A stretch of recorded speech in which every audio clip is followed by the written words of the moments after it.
Welcome to the RVA Returners Podcast, your newest source for all things Final Fantasy TCG. Yeah, but I do kind of wish that a deal was 4 or less. It would be pretty broken. That card would be gross.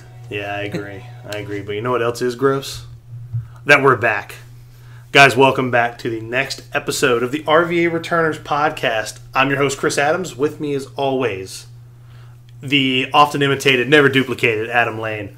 We got a fun one lined up for today, don't we? We're going to go over some top 10 lists. We promised last week we'd go over the laundry list of spoilers because we got what? You said like 25 of them? It's a lot. I didn't count it exactly, but it's a long list because we haven't done it in like 2 weeks. Yeah. So we're definitely going to go over that. We're going to go, I said, our top 10 list. We've got some underrated cards, one each from each element that we're going to talk about.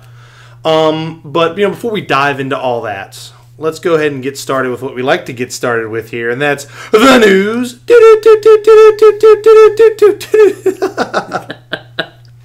Oh, God, we got to get a soundbite very soon.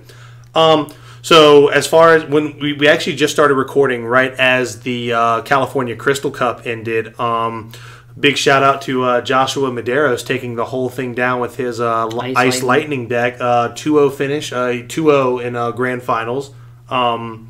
You said you had the top 4 deck list handy, so we can see for the 4 that qualified? Yeah, so I have, I don't know all their names off the top of my head, but I have what their archetypes. So it was 2 mono ice, yep. Earth Wind, and then Ice Lightning. Yeah, and once again, mono ice, the big boogeyman of the format, can't take down the big one. Yeah, it hasn't won a Crystal Cup yet. It's came close a few times. Yeah, it gets there, but they just can't. They can't finish their plate. Like they fill up on appetizers and chips and salsa. They just can't finish it. But no, it was actually a really neat tournament to watch. The way they did it this time was pretty unique. They had now was this just because? And I know they. I'm sorry. They said this was because of like venue space. They had like 2 flights essentially. Day 1 had like 60 people or like 55, 60 people. It was close to 60, and then day 2 had like the full house. Well, I think it ended up being like 73 or something. Okay, so for like 130 total or something like that. Something like that, yeah.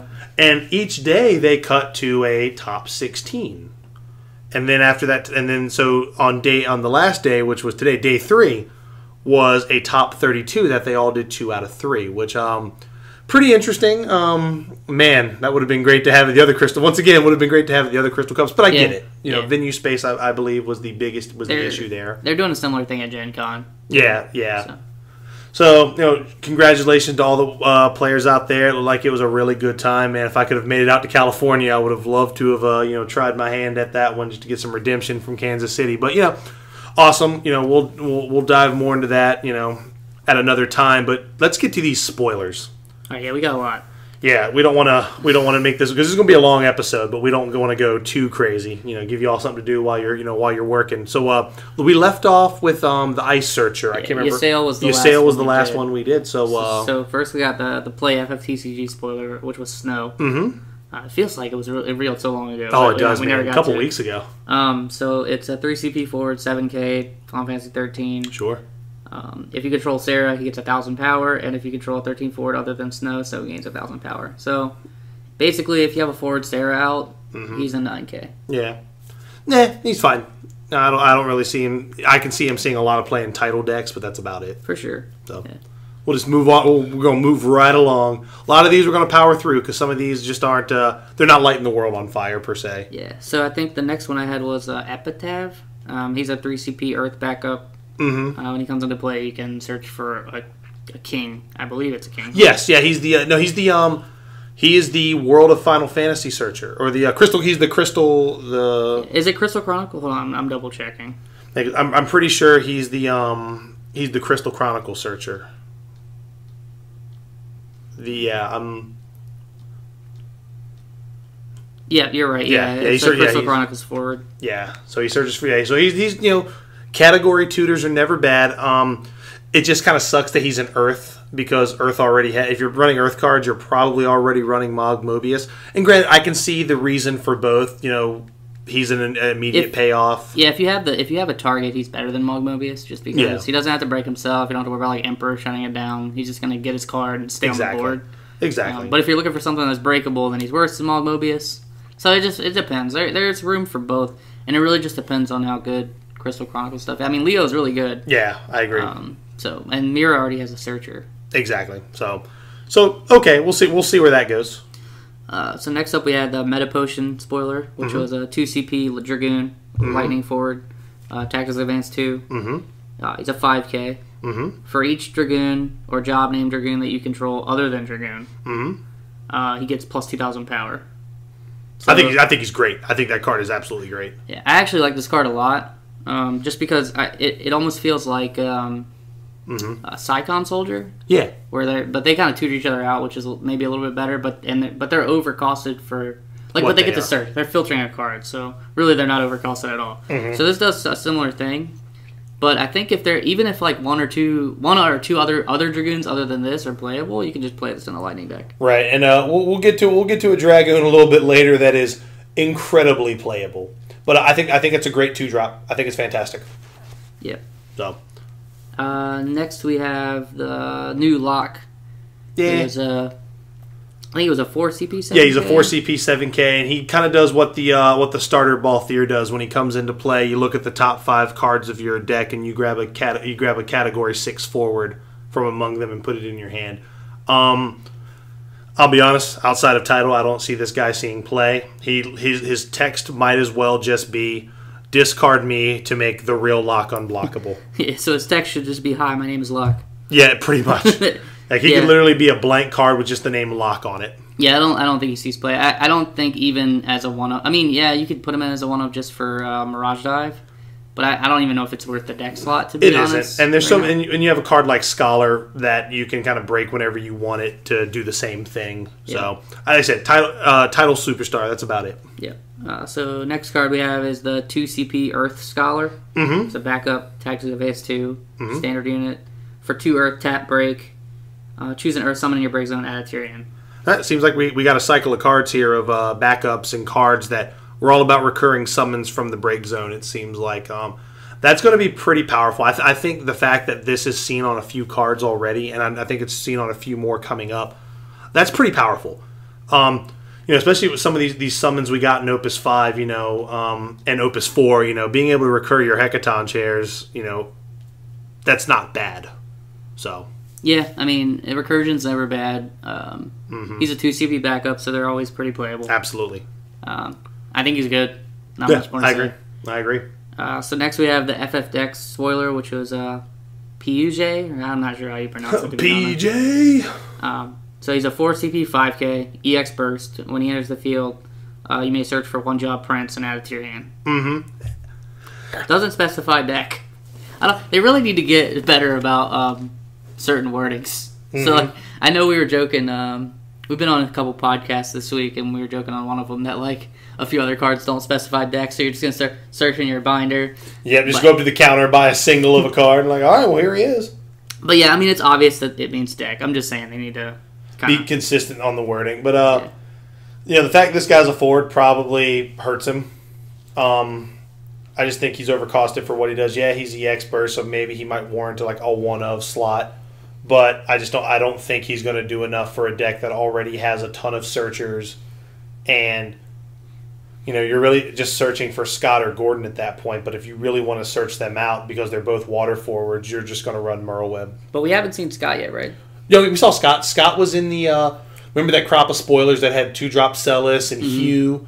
Scott was in that. Scott's pretty much another knight. He's like a 4-cost knight. Okay.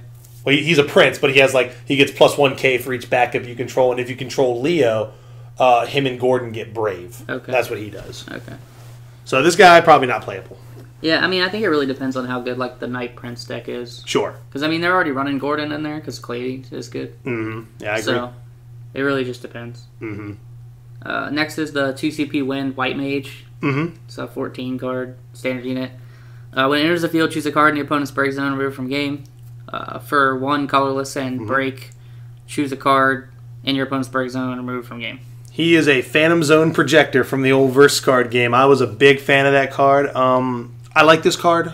I think that's something that, with all this recursion we're getting, we're going to need some disruption there. There's going to have to be some kind of break zone disruption because of just all this recursion. Because it's like in Magic letting graveyard letting dredge decks go unchecked essentially. You know what I mean? Like you got to have answers for that.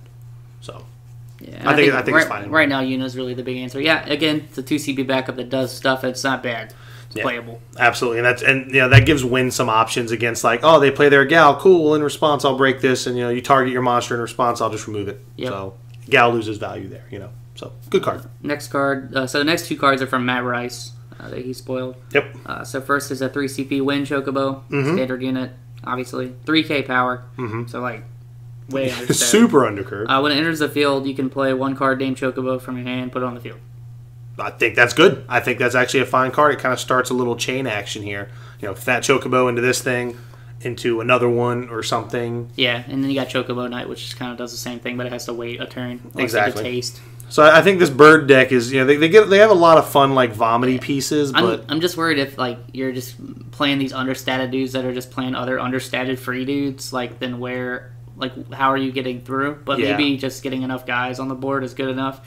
Problem is Shantoto's a card, so it's hard. But I mean, maybe then your argument is like, oh, I'll just play Legendary Stola. So it's like, Well, and that's also the card you take. That's a card you put in a deck and you take to the Wolves' Den at a Crystal Cup. Oh yeah, for sure. So next up is Zell. It's a 4 CP, a fire forward, Final Fantasy 8, 4K power. So again, understated. He has haste. And then he has choose 1 of 2 when he enters the field. Break a monster 2 or less, or choose a forward opponent controls, deal a damage equal to his power. Okay, I actually have a lot to say on this card. I think if he gets 2 extra K power, he becomes just like the fire card that Ice need. The fire card that Ice needed. He becomes the forward that Fire needed. I think if he's a 6K and you got like LeBrow out, he's taking something like legitimate out and still being able to attack. I'm not saying he's a bad card because I've actually come around on him. The 4K can be relevant depending on the matchup. Like you can drop Zell, kill a Chocobo, or kill like one of these understated dudes, swing with him. But what really made me come around on him is we all know I play Fire Ice here, and its worst matchup is Earth Wind. Because you don't have answers for like Cactar and Layark. Well, this guy provides that answer. And I think he also, not only does he provide that answer, he puts pressure on because you can play, you can devout back a Genesis, Dole and Freeze, Dottaluma, slam Zell on the table.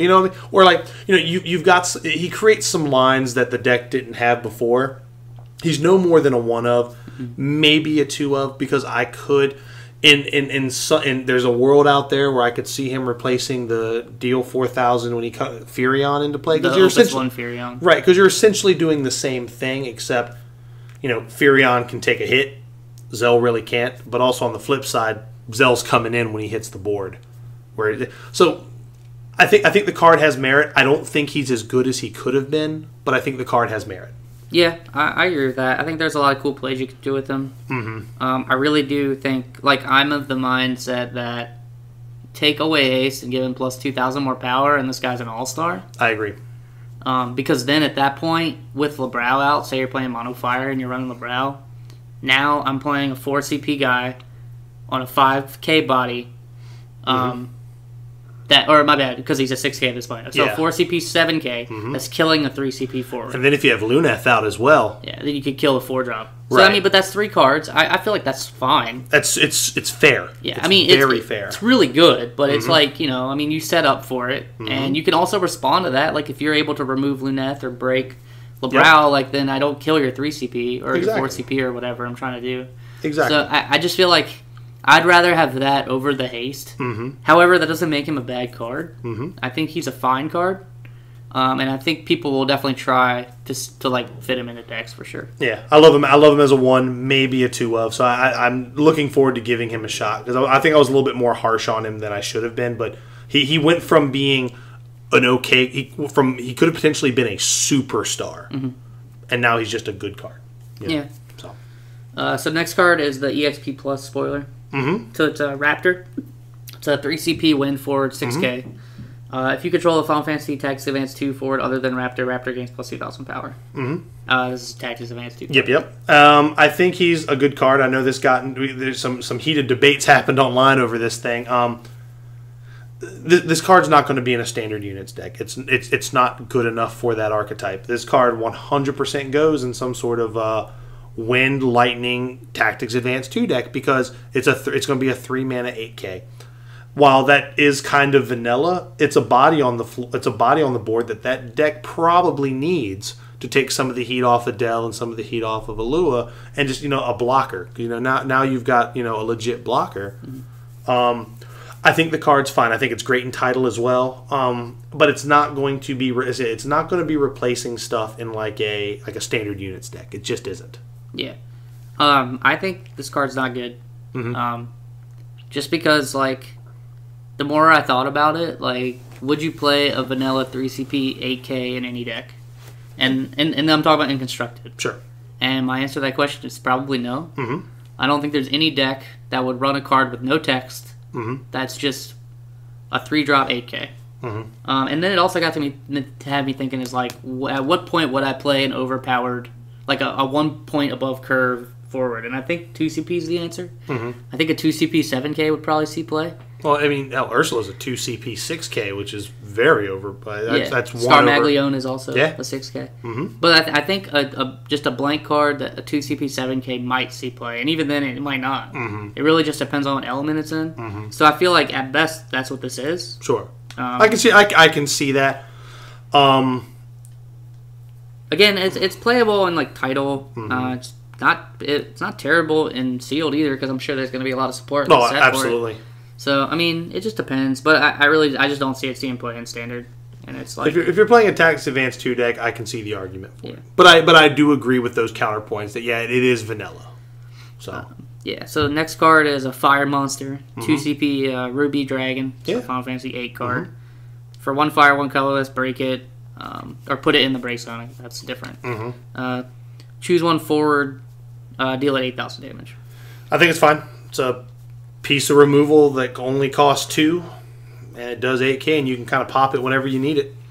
It's fine. Yeah, I don't think it's terrible. I think this might be one of the worst of the discounted ones, because I'd rather play Bahamut, because Bahamut has that added effect to it. Removing, and plus with the new fire backup, it's doing 9K and still removing from the game. This is also one of the only dragon that doesn't have a discount on it. The other ones are 1 CP cheaper. I would have liked to have seen this be a 2 CP monster with 1 fire CP and break instead of 2. Sure. So, I mean, again, it's not terrible. Yeah, it'll be fine in sealed, probably I think. Really good in sealed, to be honest. Absolutely. Yeah, it's fine. I don't see it seeing a bunch play. Next up is Quetzalcoatl. Mm-hmm. It's a 2 CP lightning summon. Mm-hmm. Final Fantasy 8. EX burst. Choose a forward. Choose 1 forward you control, and choose a forward opponent controls. Mm-hmm. The opponent's forward loses 2,000 power. Your forward gains 2,000 power. It's fine. I think it's going to make for some neat combat tricks in sealed. Again, I don't know where this fits in Lightning X decks or Lightning decks, because that is kind of tight. And then, and Cyclops is still a real thing. I almost like that 3,000 power deduction better. But also, Alua kind of does the same thing as well. Yeah. So, I don't know. I think it's not a bad card. No. But I don't think it's bad. I don't think it's going to see too much play. It's a nice combat trick for sure. Yeah. But I think Cyclops is a better combat trick. Yeah. And even has more uses outside of this. This, you're going to attack with something, and they block, and then you're okay, 4K swing. Mm-hmm. Cyclops, you can kind of do the same thing with 1K less of a swing, but then also your swings after that are better. Yeah. Whereas this is it's only good for that one combat trick, really. Yeah, I think it'll be fine in sealed. What's the category on that? 8. 8 titles starting to shape up, because Ruby Dragon was also 8. Yeah, it's true. So, it's fine. Fine card. Next card was another one that was kind of a hot debated card. So it's from this Team Starwind spoiler. Mm-hmm. It's the Ice Summoner. So 3 CP backup, Final Fantasy Tactics Advance 2, standard unit. For 1 tap and break, choose 2 Ice Summons in your break zone and put them in your hand. Yeah, I think the card's fine. I understand why people don't. Why the debate was there, because it does not. I don't see it in the mono ice discard deck. It doesn't really bring any kind of immediate value, which is what that deck looks for. Yep. That deck is all about what can I do? How can I disrupt you now? What can I do to make my position better now? And that just doesn't do that. Now, in Earth Ice decks, Fire Ice decks, I think that card's fantastic. Or I think it's even good in Lightning Ice decks, because they, those decks kind of require the kind of setup, and that the mono ice discard doesn't really need to do. Yeah, I agree. For them to play 3 CP on a backup, generally it has to do something immediately, like Duke Larg or Banana Sid. Are two examples. Even Edward's making you pitch a card when he hits the dirt. And then a lot of times Edward's only costing 1. A lot of people are running Harley nowadays. Exactly. So yeah, I like I said, like I don't think it's a bad card. I think it could definitely be played outside of like the discard build, but I don't think it really fits into that heavy discard build. Yeah, I think it goes in Ice X decks. Yeah. Recurring things, like Doom Train and Mateus and stuff can be really good for sure. Yeah, and even in Ice X decks, like because this can only target ice summons, so you're like depends on your summon package. Yeah, and such like that. Yeah, I think it's fine as a one of. That's fine. Next card was from FFTCG North America. Yep. So it's Spiritus. It's a dark backup. Yeah. When it enters the field, search. It can only be played onto the field if you control another dark character. You could play. It has Chaos as ability, and then when it enters the field, you can search for a dark forward and add it to your hand. Yep. So this thing doesn't tap for all colors, does it? No, it does not. Yep. So I don't think it's great. Yeah. So, the play I think most people are going to think about when they see this card is like you go turn 1. Well, you can't even really go turn 1 this because you can't play it.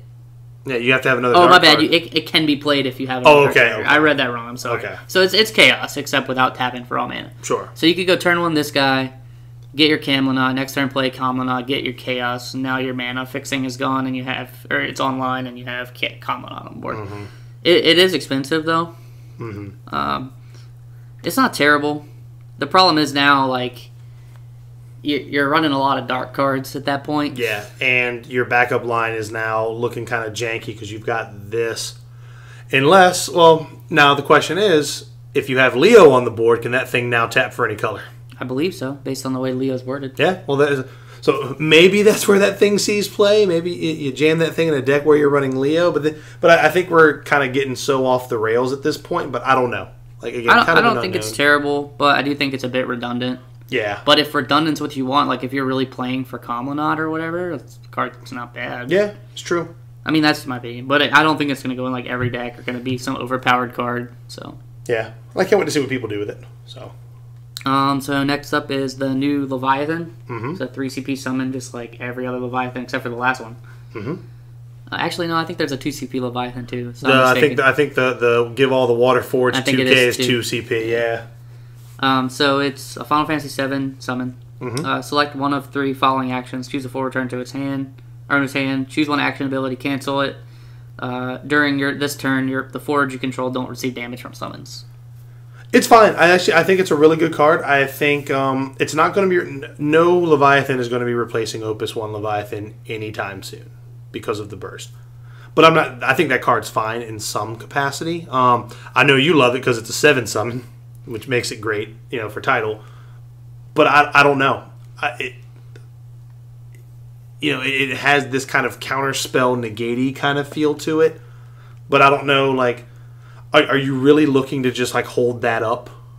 Yeah, so my thoughts are this doesn't replace Opus 1 Leviathan at all. No, not You're not close.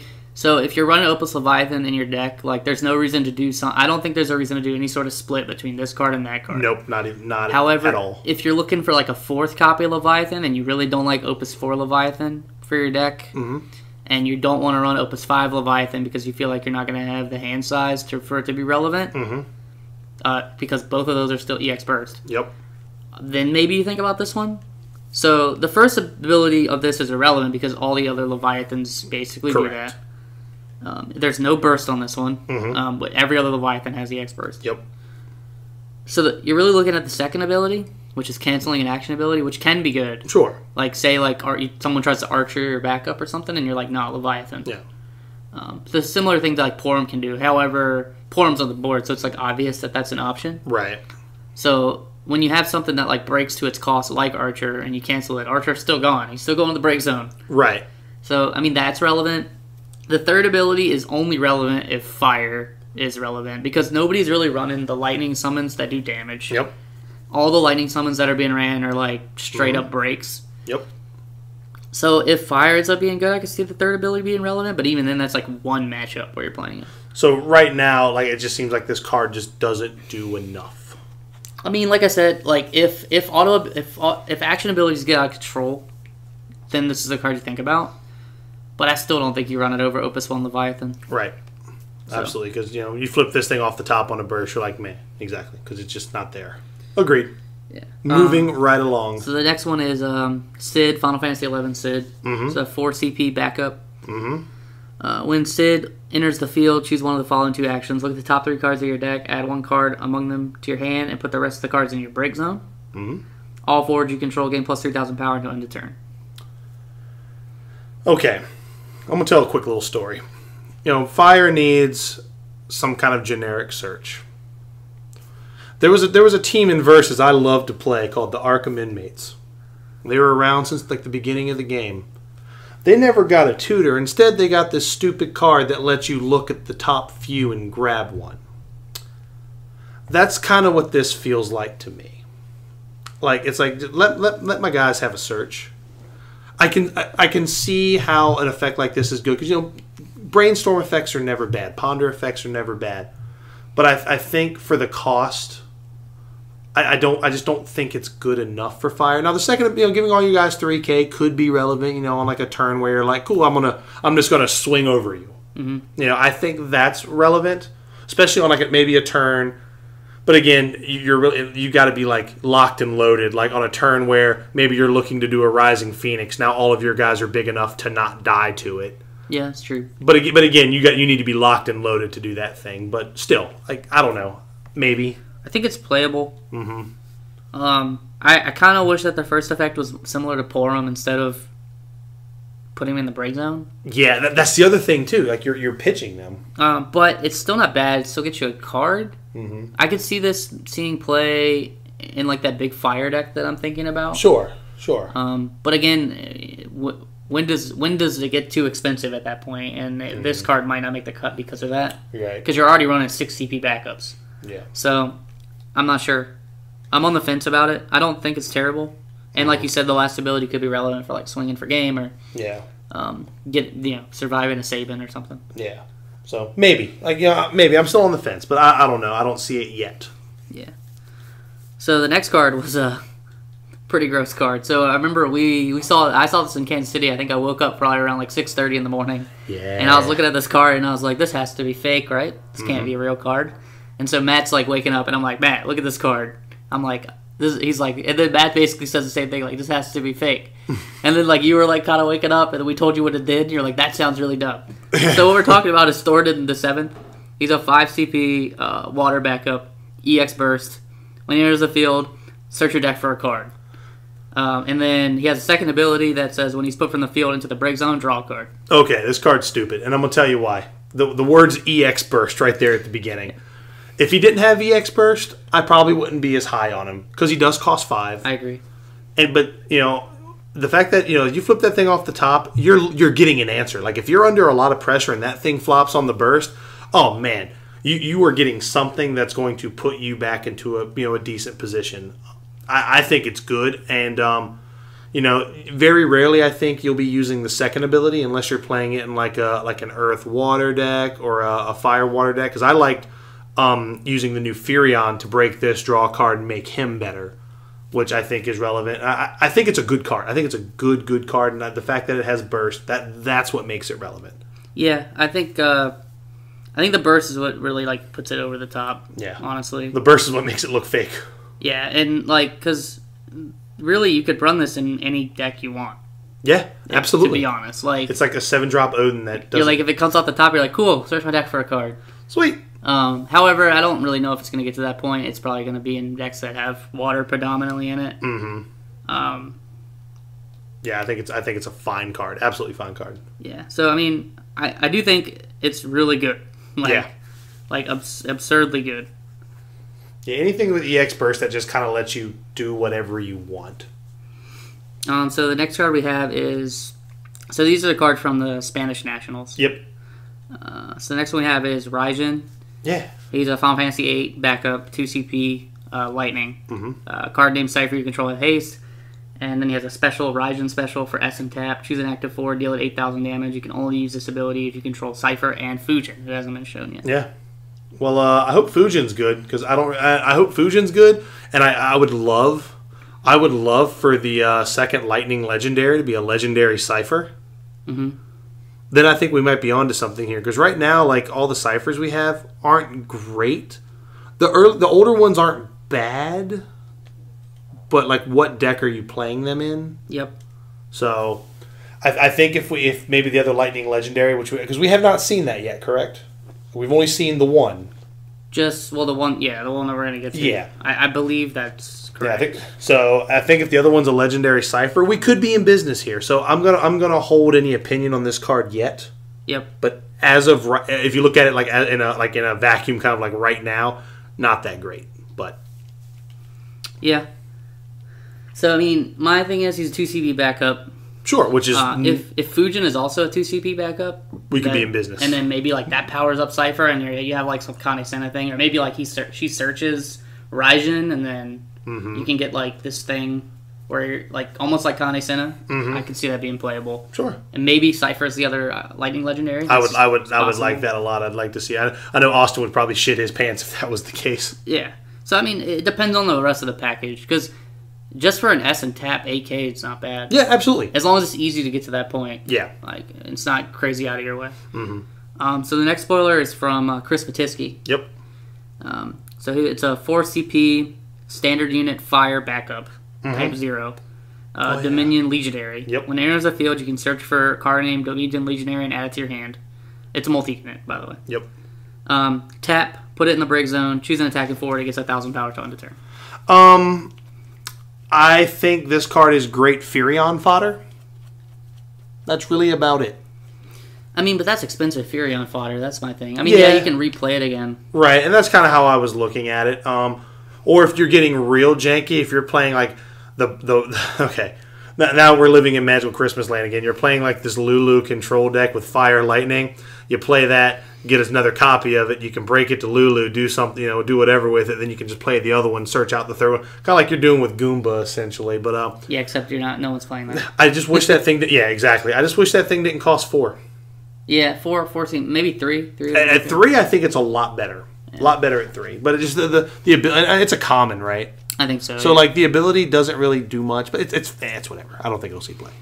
So the last Spanish national card was from Elda. She's a Final Fantasy Tactics Advance 2 card. Oh, yeah. Job, card. Sword Saint. When she enters the field, choose an active forward opponent controls, deal 4,000 damage for each Sword Saint you have. And she's 8K, so she's a 4CP 8K. I like this card a lot. I love the art. I think the first thing we said was when we talked about it, was like, oh man, get her and Bart's on the board together. Things look pretty good. Yeah, because Bart's is a Sword Saint, and then you have Orlando, who's probably the best Sword Saint right now. Absolutely. I'm trying to think if there's any other ones currently. No, I think that's the only one, because I think when it was spoiled, one of the clues was there's only one other forward in the game with this, or only one other card in the game with this job. Okay. So, yeah, I think she's great. I think she can see play outside of like a Tactics Advance 2 deck. Totally. I think she's just great. Yeah, I think Orlando is the card that you're really looking at. Oh, absolutely. Yeah. So next is the Light Legendary, Race Volgar. It's a 14 card. It's a 6 CP, 9K. When he enters the field, select one of the 3 actions. Skip your opponent's attack phase next turn. Remove the top 5 cards of your deck from the game. Choose a character in the break zone, add it to your hand. Remove all cards in opponent's break zone from the game. I don't know what to think of this yet. I feel the same way with like light cards as I do with dark cards. They have to do something exceptional. They need to be a Camelot. They need to be an Emperor. They need to be a light Zidane.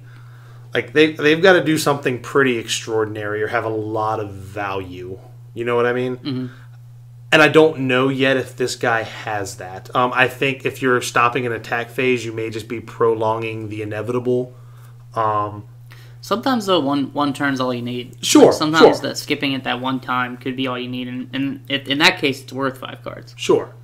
But I don't know yet. Like I'm going to reserve judgment because I think there could be something neat with him because all those abilities are pretty good. I think the third one, removing break zones from the game, I think that I think with all this recursion we're seeing, With just your opponent's break zone. oh, well, then I think with as much recursion as we're seeing in this set, that guy alone may be worth consideration. Because if you see cards like Agito being abused, even though granted, most people are going to be using the other mode, not the recurring for him. Yeah. But with all these other recursion effects, I think sometimes just being able to play him and remove their break zone from the game, like in like the Urianger decks, the getting all that off the table might be enough to just win you the game. Yeah, it might. So, maybe. But it comes at a steep cost at 6 CP. It does, and that's kind of where I'm on the fence. So maybe. My issue with this card is I feel like Elder Narsh is a better card. Sure, for the price, absolutely. Yeah, I mean, because he's a lot stickier. If you try to kill him, he's going to come back. It doesn't matter.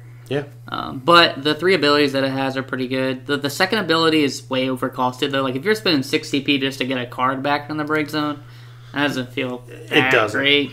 Yeah. You must really need that card very badly. Yeah, because, I mean, you got things like Miner now, and so the only thing, like, between Miner and Ico, like...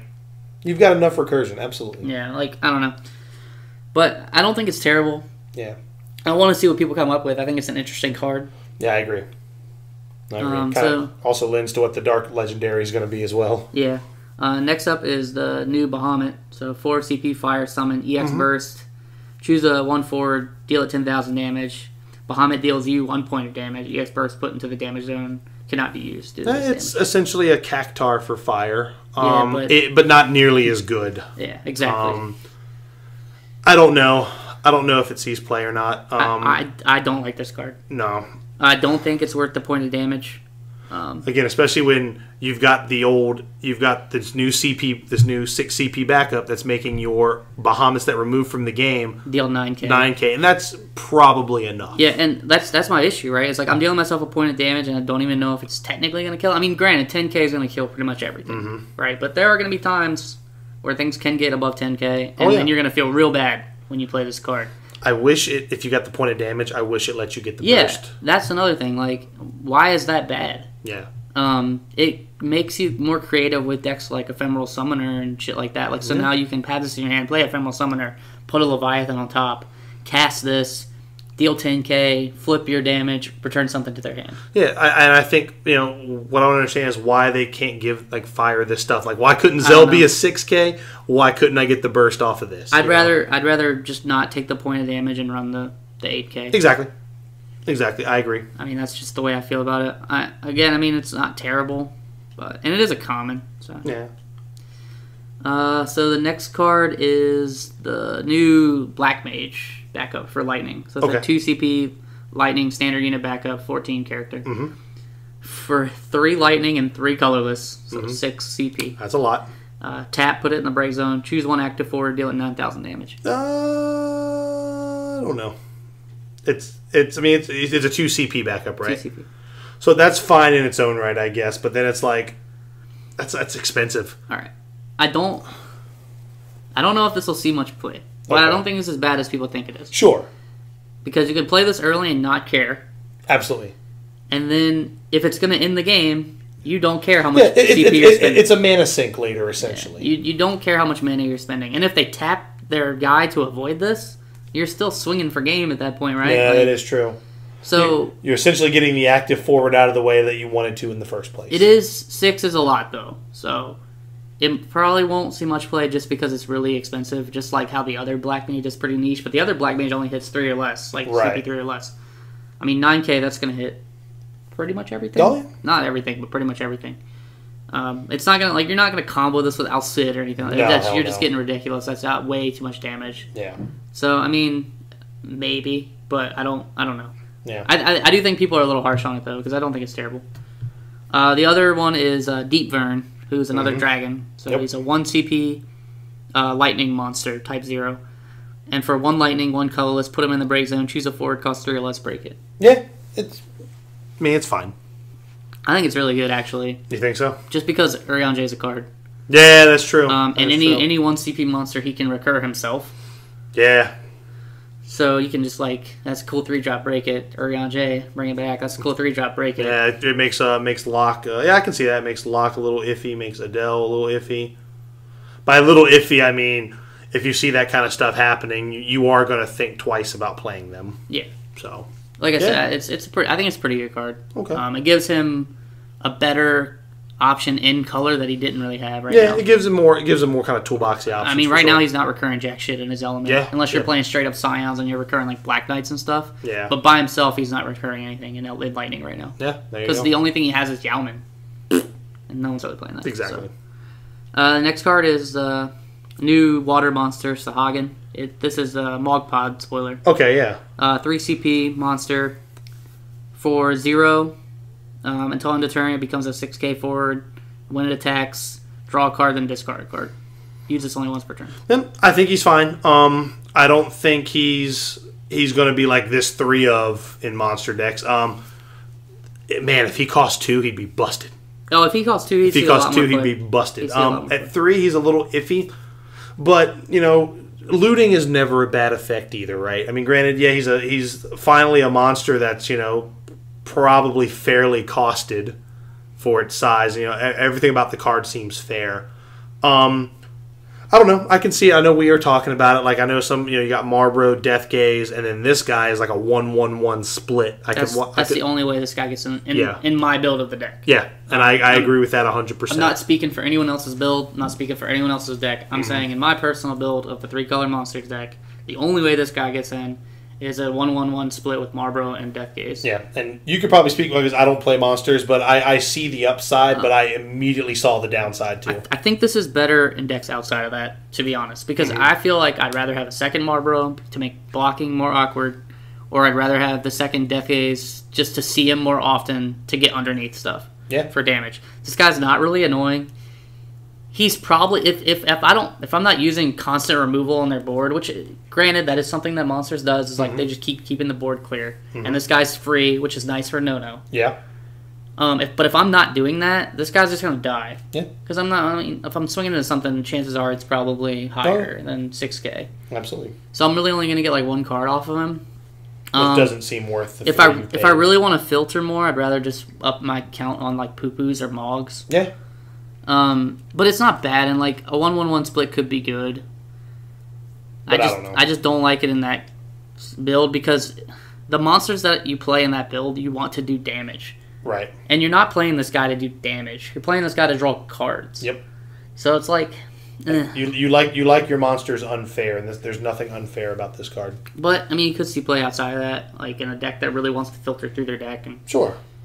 Maybe if you're running a lot more buffs, like you have your Wakas, like mono water monsters. Yeah, and he's I think he's great in mono water monsters. Maybe if this guy was a 7k when he activated. Sure. No, I think as a 7k, he kind of gets back into that semi kind of unfairish range. But yeah, I agree with everything you just said. I think he's fine, but not in the 3-color monster. Like I said, I won't be surprised if he sees play, but in my current build, I don't see him fitting. Sure. Absolutely. So the next card is a pretty big ass beater. So it's the Lightning Legendary that we've seen. Ooh-wee! Okay. So it's a Stinian. He's a 14 card. 5 CP Lightning forward, 8k, so he's like slightly under curve. If you control 5 or more backups, a Stinian has haste. When he's blocked, break the blocking forward.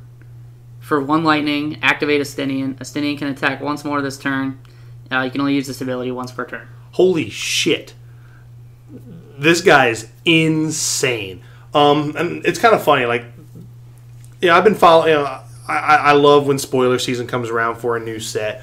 Opus 5 was, because I started playing at Opus 4, so I didn't really pay attention to pre-release or like the spoilers and stuff. Opus 5 is when I really started paying attention, and I was like, wow, this card's really. I got excited about a lot of cards. This set, I haven't really been excited about anything until I saw this ass beater. This guy is nuts. Like, I'm trying to find the downside on this guy, and I don't think there is. Oh, he doesn't. Like I said, I think somebody asked me that, and like really the only downside technically, is that he's under curve, but it doesn't really matter that much. Right. So the only reason that matters is like fire removal. Mm-hmm. Like their cheaper removal will hit him. Yeah, Bahamut's killing him. Yeah, Bahamut. Like their 4 CP removal. Like everybody else's 4 CP removal isn't gonna hit him. Right. True removal, not like water shit that returns stuff to your hand. Yeah. Like he's just a good card. Like, yeah, especially we were talking about like doing something. Like, I think you play a Fire Lightning deck with him and Birdman at the top of the curve. Like, you've got some really nasty finishers there. I think he's a great card, great card, and I think he's a legendary, like a nice. he's a nice complementary legendary that I think Lightning can really take advantage of, or even cards that just splash Lightning. So yeah, I think he is great. I'm excited to do something with that card. Yeah, I think he's really good. Just some other things. He gets around a lot of Earth forwards that can give Lightning some problems because it's just a straight break. Whatever blocks him. It gets around Vayne because you can still activate every turn for just 1 Lightning CP. Yep. So it's a good card. It's really good. I think it's going to be a pretty sought-after legendary. Yeah, I bet the foil is going to be gorgeous. Yeah, I want to see the foil for sure. So next up is the Choco Mog. It's another Final Fantasy VII summon. 1 CP, EX Burst, Wind Summon, search for a Job Chocobo or Job Moogle, add it to your hand. So 3 of these in your title deck, right?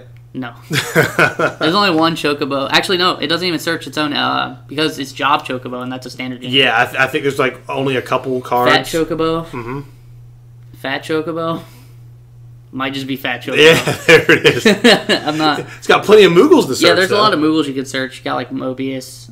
You got No. You got like all the Moogles. Yeah, pretty much. Our Job Moogle. So I don't know. I mean, maybe the fact that it cost 1 and I think it's is pretty a burst. playable. I think it's fine. I think if it was any more than that, it would not be. Yeah. So I think I think it's fine for what it does. It is a very what you see is what you get kind of card. So it's fine. It's fine. Yeah, I wish it kind of said name or job, but whatever. I think it would still be fine. Yeah. So next are the most recent ones out of Osaka, which was a tournament that just happened. That Earth Wind won, which we didn't talk about, but Earth Wind did win that. Yeah, it did. It also ran 1 copy of that Heretic Knight Garland. Man, they love that card. They love that card. So first up is Arisha Alrasha. That's the Type 0 searcher that we currently have. So she's getting a new 2 CP Lightning backup. For Lightning and tap, discard a summon. Search your deck for a summon and add it to your hand. I think that's fine.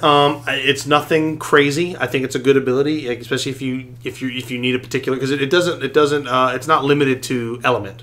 No, it's not. So the fact that you can you know what, this 7-drop Odin or this backup Hecaton chair. Boy, I really wish that was a fight chair. If you're running that color combination, you can just swap them out or pitch that, grab the one you want. I think it's fine. In what capacity, I don't know. Like I said, it's not lighting the world on fire, but I definitely can see some uses for it. Yeah, I think I think it's pretty good. It lets you toolbox your summons a little bit more. For sure. Outside of Earth, Earth seems to be the best at doing that right now. But you are discarding a card to search for a card, so you're really losing a little bit of CP, technically speaking. Yeah. But it's not that bad. So next up is a new Ultimecia. It's a 3 CP, 7K water forward, Final Fantasy VIII. First ability is dull 3 active forwards, choose a forward, dull it. And then it has an S and water, choose 2 forwards, dull the first one, activate the second one. So we got some Scott Steiner math going on here with this card. I don't know. Who's this card for? I don't know. It seems kind of out of color. A little bit. I mean, but Ultimecia, even the other one was superbly out of color. She's freezing stuff in water. Yeah. I mean, I don't think she's bad.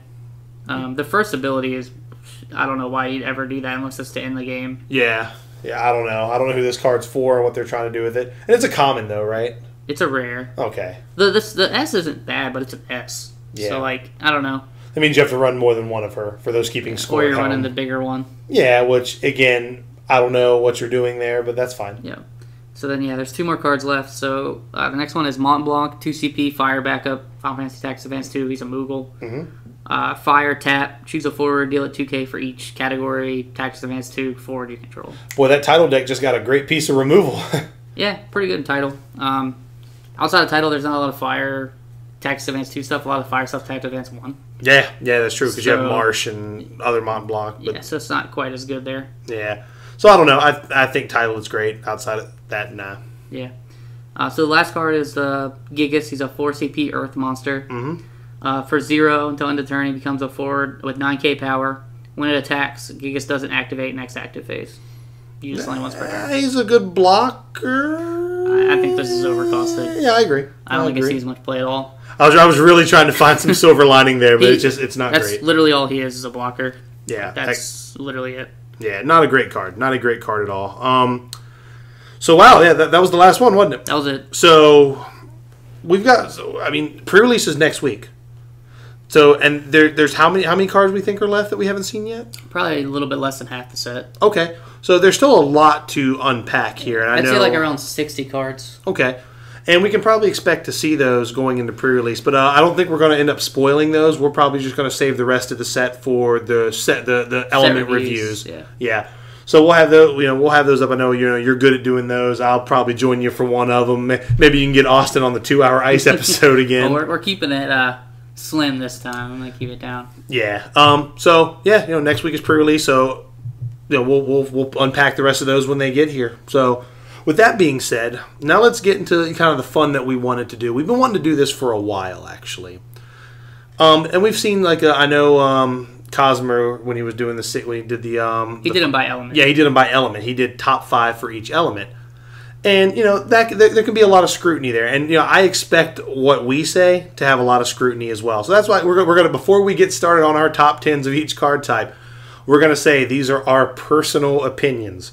We're going to have some that match up. We're probably going to have some that don't. Like, I think in my top 10 forwards, I have one glaring omission just because I think the other 10 are just better. Yeah. So, with that being said, let's get cracking on our top 10. Do we want to do maybe monsters first? Kind of start with the weaker ones? We can do monsters first. That's fine. Yeah, because I think that's the more lower key. So, let's start with top 10 monsters. I'll let you read your number 10. All right, so my number 10 is Gesper. Okay, the Trash Man. Yeah. And I can see that just because recently he's really he's kind of the catalyst for that turbo discard deck. Yeah, I think he's really starting to see why he's actually pretty good now. Yeah. You play a more aggressive all-out discard deck, and he's actually really good because you're just going to use him every turn, and it forces your opponent to constantly play whatever they draw off the top of their deck, or they're going to lose it. Yeah, I agree. It's a really good card. He's actually not in my top 10. My number 10 was Dragon, the Lightning. Yeah. I think he's just a good piece of removal. And he also is monster removal, and I think that's something that it's a card that I'm surprised doesn't see more play than it's a good card. Yeah, he's my number 9, so we can. Oh, that's awesome. Go into that's that. awesome. I think he's a great card in a vacuum. He's even better when you're not talking about other cards, just because of based on his cost and what he does. Yeah. The problem is he summons are typically better just because they don't have to worry about cards like Emperor. Yeah. But this will hit cards like Yustola that are really good. Turns out. So, I mean, it's a give and take. I think it's a really good card. It costs 2. Yeah.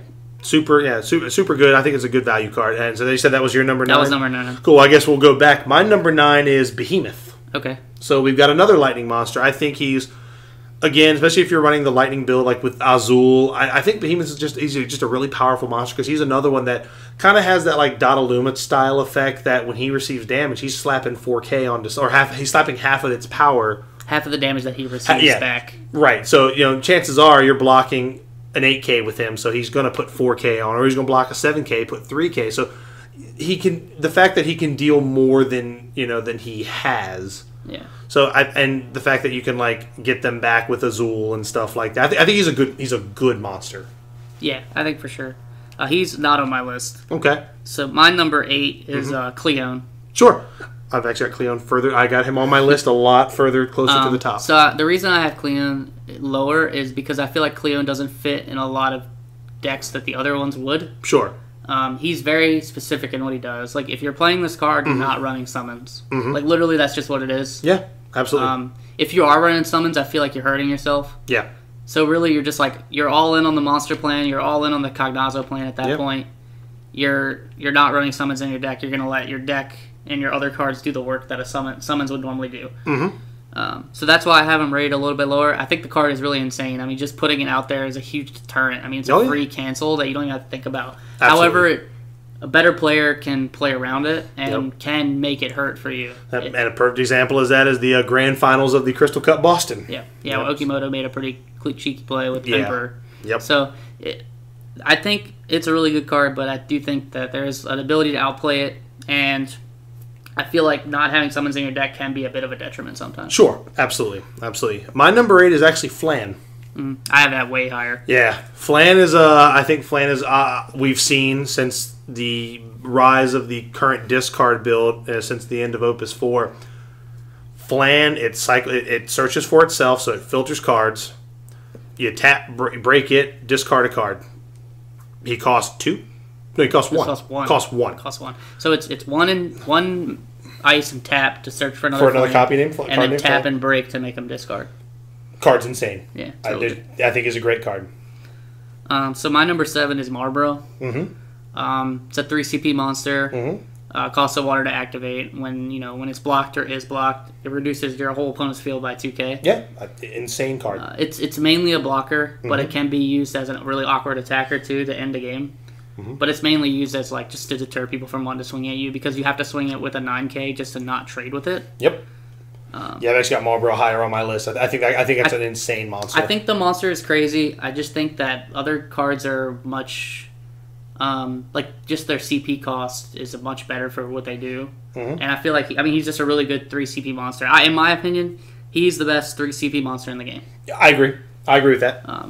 And I think 3 CP is why he's not higher on my list. Yeah, for sure. If he was 2 CP, he might be broken. Oh, he'd be really broken. Yeah. So my number 7 is actually Green Dragon. Because I look at it like this. So that's my number 6. Is it? That's awesome. Yeah. So our lists are actually pretty similar so far, which is pretty crazy.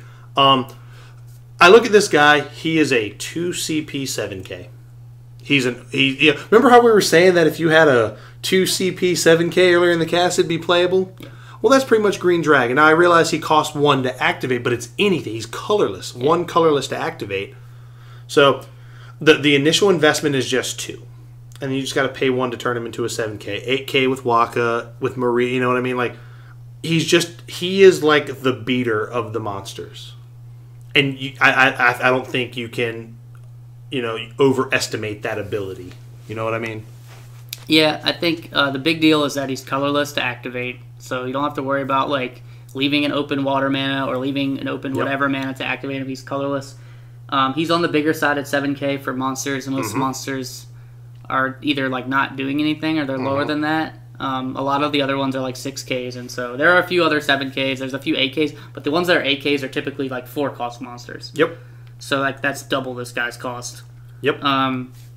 Like you said, he's just cheap to get out, and then you kind of just have to pay that tax every turn to like turn him into a forward. Yeah. But the fact that he's a monster lets him avoid a lot of other removals. Yeah, absolutely. Like and we've seen enough of these monster decks popping up that your opponent Shantoto's cool. I've still got my 2-drop 7K. If you're playing any water deck like that's focused on monsters, this guy's 3 of. Oh, 100%. Plus, you can recur him with Gal, which makes it even better. Yeah, and that's another reason why 2CP is relevant because Gal can bring it back. Yep. So. Yeah, great monster. So yeah, that was my number 6. Yep. You can go with yours. My number 6 is now. We're actually it's where I had Cleone. Okay, so you had. I had Cleone at 6, and the same reasons. Because I think the deck that you play it in, it is just such a hoser. Because like you said, you do have to play around, and that's going to really test the mettle of the quality of player you're playing against. Like if they don't know how to play around it, then you're immediately at an advantage. So, yeah. So my number 5 is Tonberries. Sure. Actually, I think I can maybe argue with myself to put this higher on the list. To be honest, I think this monster is pretty insane. It comes in, it's going to reduce something by 2k. You can immediately break it to reduce further by 2k. You can pay a water and break it to reduce by 4k. So potentially you can do a 6k power reduction on 1 turn. Just having this guy out just makes trading really... It's like Marlboro, right? It makes trading really awkward for your opponent because now potentially you got to be 4k higher than whatever I'm swinging with, or you might lose it. Absolutely. For free. So yeah. My number 5 is Cactar. Oh, okay. I do have Tonberry like way higher on my list. Cactar is my next one. Yeah, we're on number 5, right? Yeah, 5. Okay, yeah. So I got like, I realized on my list I've got like 10, 9, 9, 8, 7. Yeah, I wrote 9 twice. But yeah, Cactar is mine. Just because he enables a lot of really tricky things. Like obviously Cactar plus Dodaluma is lights out for a lot of things. Cactar Barbarisha is lights out for a lot of things. Cactar Orlando is lights out for a lot of things. So I think he enables some really neat combos, and also too, he's a big piece of removal. Like it's a great card for getting rid of Delita. Trying to think like some of these more trickier things to remove. Yeah. So I think he's a great card. Yeah, I have that a lot higher in mine too. Okay. So my number 4 is Flam. I think basically what we've already been said. It's just like he's so much value because he's gonna go get another card for you for really cheap. He's going to thin your deck, get your Flans out of your deck. Mm-hmm. 3 Flans in one turn, a lot of times you're probably going to win that match. Oh, yeah. Hands down. I have lost a match from that position, but a lot of times, like, you, like, you're like, okay, I have these Flans out. Now you better be able to play your cards from your hand or your hand's going to go to 0. It becomes a use it or lose it situation very quickly. I don't think we can say enough good about that card. And it was such an overlooked card in Opus 4, like, initially. Yeah, so that's my number 4. My number 4 is Marlboro. Okay. I have Marlboro this high because I'm very high on that card. Like you said, I think when you look at the game, you know, it's a combat-driven game, right? This guy makes combat extremely awkward. And if you're playing it like in a water deck where you've got that walkout, now shit's getting real weird. You know what I mean? Because now you have to be a 10K to get over it. And you know, and the fact that it's a blanket effect. So you're either going to have all your guys lose 2K, or you're just going to let me swing through. And then, God forbid, you have multiple of them out. Because it is multi-card. Yep. So, I think Marlboro is great. Yep. So my top 3 are all the same element. Spoiler alert. So it's got to be wind. Yeah, so my number 3 is Layak. Yeah. Card's crazy good. Recurable with Urianger. Draws you a card. Readies all your stuff. Leok's also my number 3. Yeah. So. It allows you to, like, swing out in situations. I do think once people get more, like, acclimated with the card, people will start getting punished for swinging out with it. Yep. Like, especially if you have any kind of removal that lets you kind of get rid of it, then you're going to get punished really, really hard. Yep. So, it's really good, though. And Yeah. it forces your opponent to have to do something about it. Because most people don't want to attack into it. And it allows you to swing with cards that don't have Brave. And Right. Which again, is why I started looking at Zell. yeah. So, yeah, like I said, that was my number 3 as well. And you hit it right on the head. That card's pretty solid. So, my number 2 is Kobold Droid Yen. Yep. Also my number 2. Yeah, so it's, in my opinion, the best attacking monster just because of how annoying it is and how cheap it is. So it's 1 CP to play, 1 CP to activate, and now you have to have a 2 CP forward to block it. A lot of decks in the current meta don't run very many 2 CP forwards. Ice is a big one that does. Yep. Especially like Turbo Discard where they're running like 6. Yeah. But even then, that's the high side. The high side is 6 of 50 cards. Yeah. Most decks are like 2. 2. Yeah. So it's until 2 CPs become more relevant, this card's still going to beat you down. Oh, and hands it's going to be down. really annoying. And even then, I will gladly use my removal on your 2 CP guys to make you have another 2 CP guy to block my 3 Kobold Droids. Exactly. So that brings us to number 1. So I think because you said one was higher on your list, I could probably guess yours. I know what yours is too. So yours is Tomberry. Yes, it is, and yours is Cactar. Yeah. There it is. Yeah. So I'll let you explain why Cactar is your number 1. So Cactuar is like super versatile, right? Oh yeah. First off, it costs 1 CP. Again, another reason why I think Kobold Droid is really stupid. It costs 1. It can instantly do its ability when it comes into play, which is tap deal 1,000 or something, or wind to colorless tap break to deal 10k and deal a damage to yourself, which is basically killing whatever you want. In the decks where it works, it just fucking works. Fucking lights out. Get 2 of these online with Dottaluma, like good luck. Good luck playing the game. You better have Minwoo on Better deck. play an Emperor or something. It's rough. It just does so much for 1 CP, and it threatens so much for 1 CP, and you have to have an immediate answer if they have any kind of board state that interacts well with it. Absolutely. And there's just so many cards that just combo well with it, and it's just really versatile. Yep. So. And that's honestly kind of the same reason that Toneberry is my number 1. Again, another card that has an immediate impact when it hits the board. So, you know, it's one of those cards that like your opponent thinks they'll leave guys back because they need to block because you're putting the pressure on. Well, Tonberry just kind of changes that immediately. Like, whatever they were setting up to do, Tonberry's like, well, that guy's not as big as you thought he was, and I can make him even smaller if you want to get uppity. You know what I mean? Like, I think at Charlotte, like, I think Sam said it best. Like, having a Tonberry out, like, it's almost like having an Anthem out. Yeah, pretty much. Like, the card is just super versatile, and there's just a lot. It does so much, and then it's another one, you know, again, if you're playing a deck that has it in Gal brings it back. The fact that it costs 2, again, is super relevant. I will say the reason it's not higher on my list is because, and this is really misleading, I feel like, with the card, it is not multi-card. Oh, God, I wish it was. It might actually be pretty busted if it was multi-card. So you can only have one of these out at a time. Whereas like everything else above it on my list is multi-card. Yeah. So where like Layak, you're probably not playing more than one Layak out of the time, but it is multi-card. If you really because it's an auto pop, isn't it? Yeah, it's auto pop. Yeah, which is another reason I think why Zell's really good, because they set up that Layak turn. You're like, all right, well here's Zell, get it out of here. I just punished you for doing that. Yep. So do we want to do summons or backups next? Summons are fine. Yeah, I think summons are fine. So I'll lead off this time. Okay. So my number 10 is Chaos Walker of the Wheel. Okay. And the reason it's number 10 is because, let's be honest, it's an EX burst, and it's a good piece of removal. The only reason it's number 10 is it has a huge downside if you don't have 5-drop Yuna out. Yeah. But, if they're playing a deck where, or maybe they've overcommitted on a turn where they've played a lot of cards, if they got 1 or 2 cards in their hand, sometimes you press your luck and test the waters. But the fact that it can just break something, it's just a good, solid piece of removal. And unfortunately, it's the only piece of really solid removal that Wind has. Yeah. But its drawback is not enough to make it a bad card. It's just I can't put it any higher on my list because of that huge drawback of being able to windmill slam a possibly better forward on the table. It is higher on my list, and I'll explain why when we get there. Sure. So go ahead. So my number 10 is Bismarck. Sure. He's actually not on my list. It was tough. It was tough. I think there's a lot of summons that didn't quite make the cut. Mm-hmm. And I was kind of judging him more what is seeing a lot of play right now and is just really good. Sure, absolutely. And I think Bismarck is seeing play for good reason. This thing has 3 options.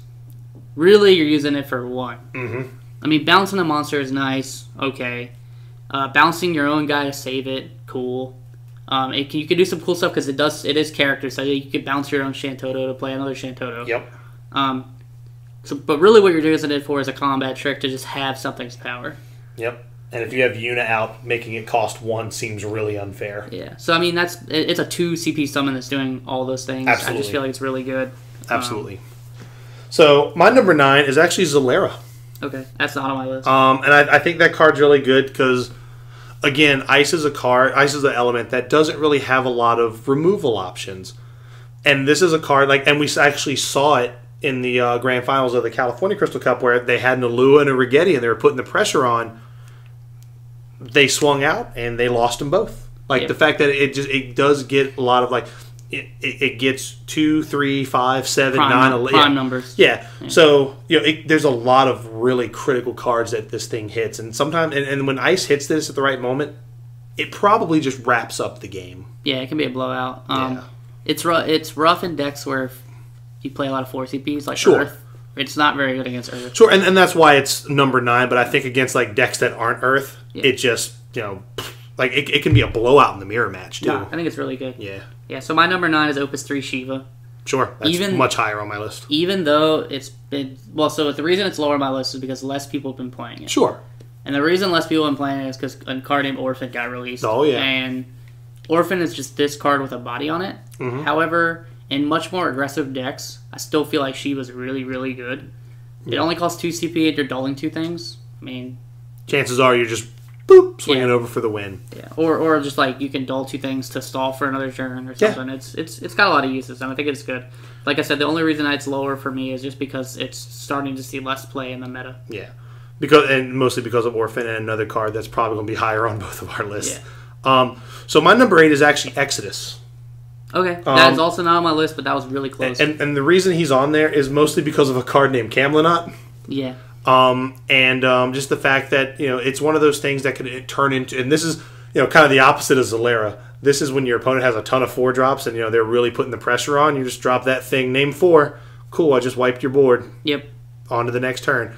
I think that card does a lot, and I remember when I first saw it, when I first got into the game, I was like, that card just seems bad. Why would I want to remove my own things? But then you see those turns where people are like, cool, you got 4 and 3 drops. I've got something, I've got something that might match your most critical drop, and I'm like 4, or I've got nothing on board, and you're pressuring, threatening lethal. It's like cool, 4, 5, whatever. I think that card's just really, really good. Yeah, it's really good for sure. Mm-hmm. And like I said, it just missed the cut for me. Yeah, I was in the same boat with Bismarck. Yeah. So I understand that. My next one is Chaos Walker. Yep. The reason I have it slightly higher, even due to the drawback, is there are ways to play around the drawback. Mm-hmm. A lot of decks that even run it with or without Yuna usually have ways to play around that drawback with things like Zidane. Yep. Or Thief. Mm-hmm. Or if you just don't care what they're going to play. And actually, the best target for it, like in most decks that play it, is just Stola. Yeah. You're just like, all right, cool. I'm gonna break that. I don't care what you play. Yep. I don't care if you play a 7-drop. Well, and I'm glad you said that because one of the perfect examples was because I use it. I play 12 title. It's my best summon in the deck. I was playing at Kansas City in the title tournament. I was playing against Final Fantasy 11. They slam forward Shantoto.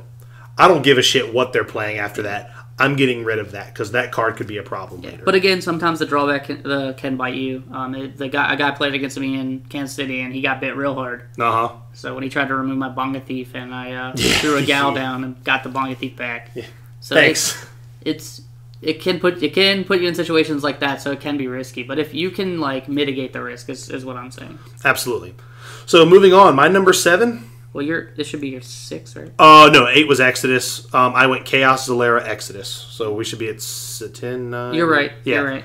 My 7, it's actually fitting. It's 7-drop Odin. Okay. We all know why he's on the list. That man does one thing and one thing only. You run 3 of him to flip on the burst because that thing can just be a fucking ball buster. When you're playing an aggressive deck, you swing in, 7-drop Odin on 1. Yep. Yeah, I mean, there's not much more to be said. It's a straight break, and it has EX burst, even though it's expensive. Yeah, it's just, we know why it's in the decks that run it. Yeah. Period. My number 7 is Carbuncle, Opus 5 Carbuncle. That card's good. I just think I think people are still sleeping on it. I think that card is insane. Yeah. Especially if you like play it in decks where it just works really well. Yeah. You'll see. You'll like, just play against a Carbuncle deck one time, and you'll see like why it's dumb. Basically, what it does is if you increase something's power, it costs 2 to Earth Summon. You increase something's power by 2k. If that forward's power by the time it resolves is 9k or less, return Carbuncle to your hand. Yeah. So 5k is the magic number generally because you're going to play this with Graviton, and literally you can turn a board of 5ks into a board of like 11ks. Yeah. And it's cost you like nothing. Yeah. It's insane. So I think it's a really insane card, and I think it will start to see more play. And I do think the Carbuncle deck is very underrated. Oh, I agree. All right, so my number 6 is we talked about a little while we were going over the spoilers. It's Opus 1 Leviathan.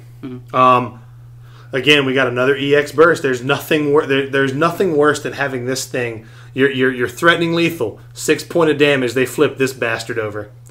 This card can ruin so many days, especially when you've just spent all your money to play like an expensive guy, and they just bounce it right back to your hand. It feels bad. Yep. Like the card is just good. It is just a good, efficient summon that is as advertised.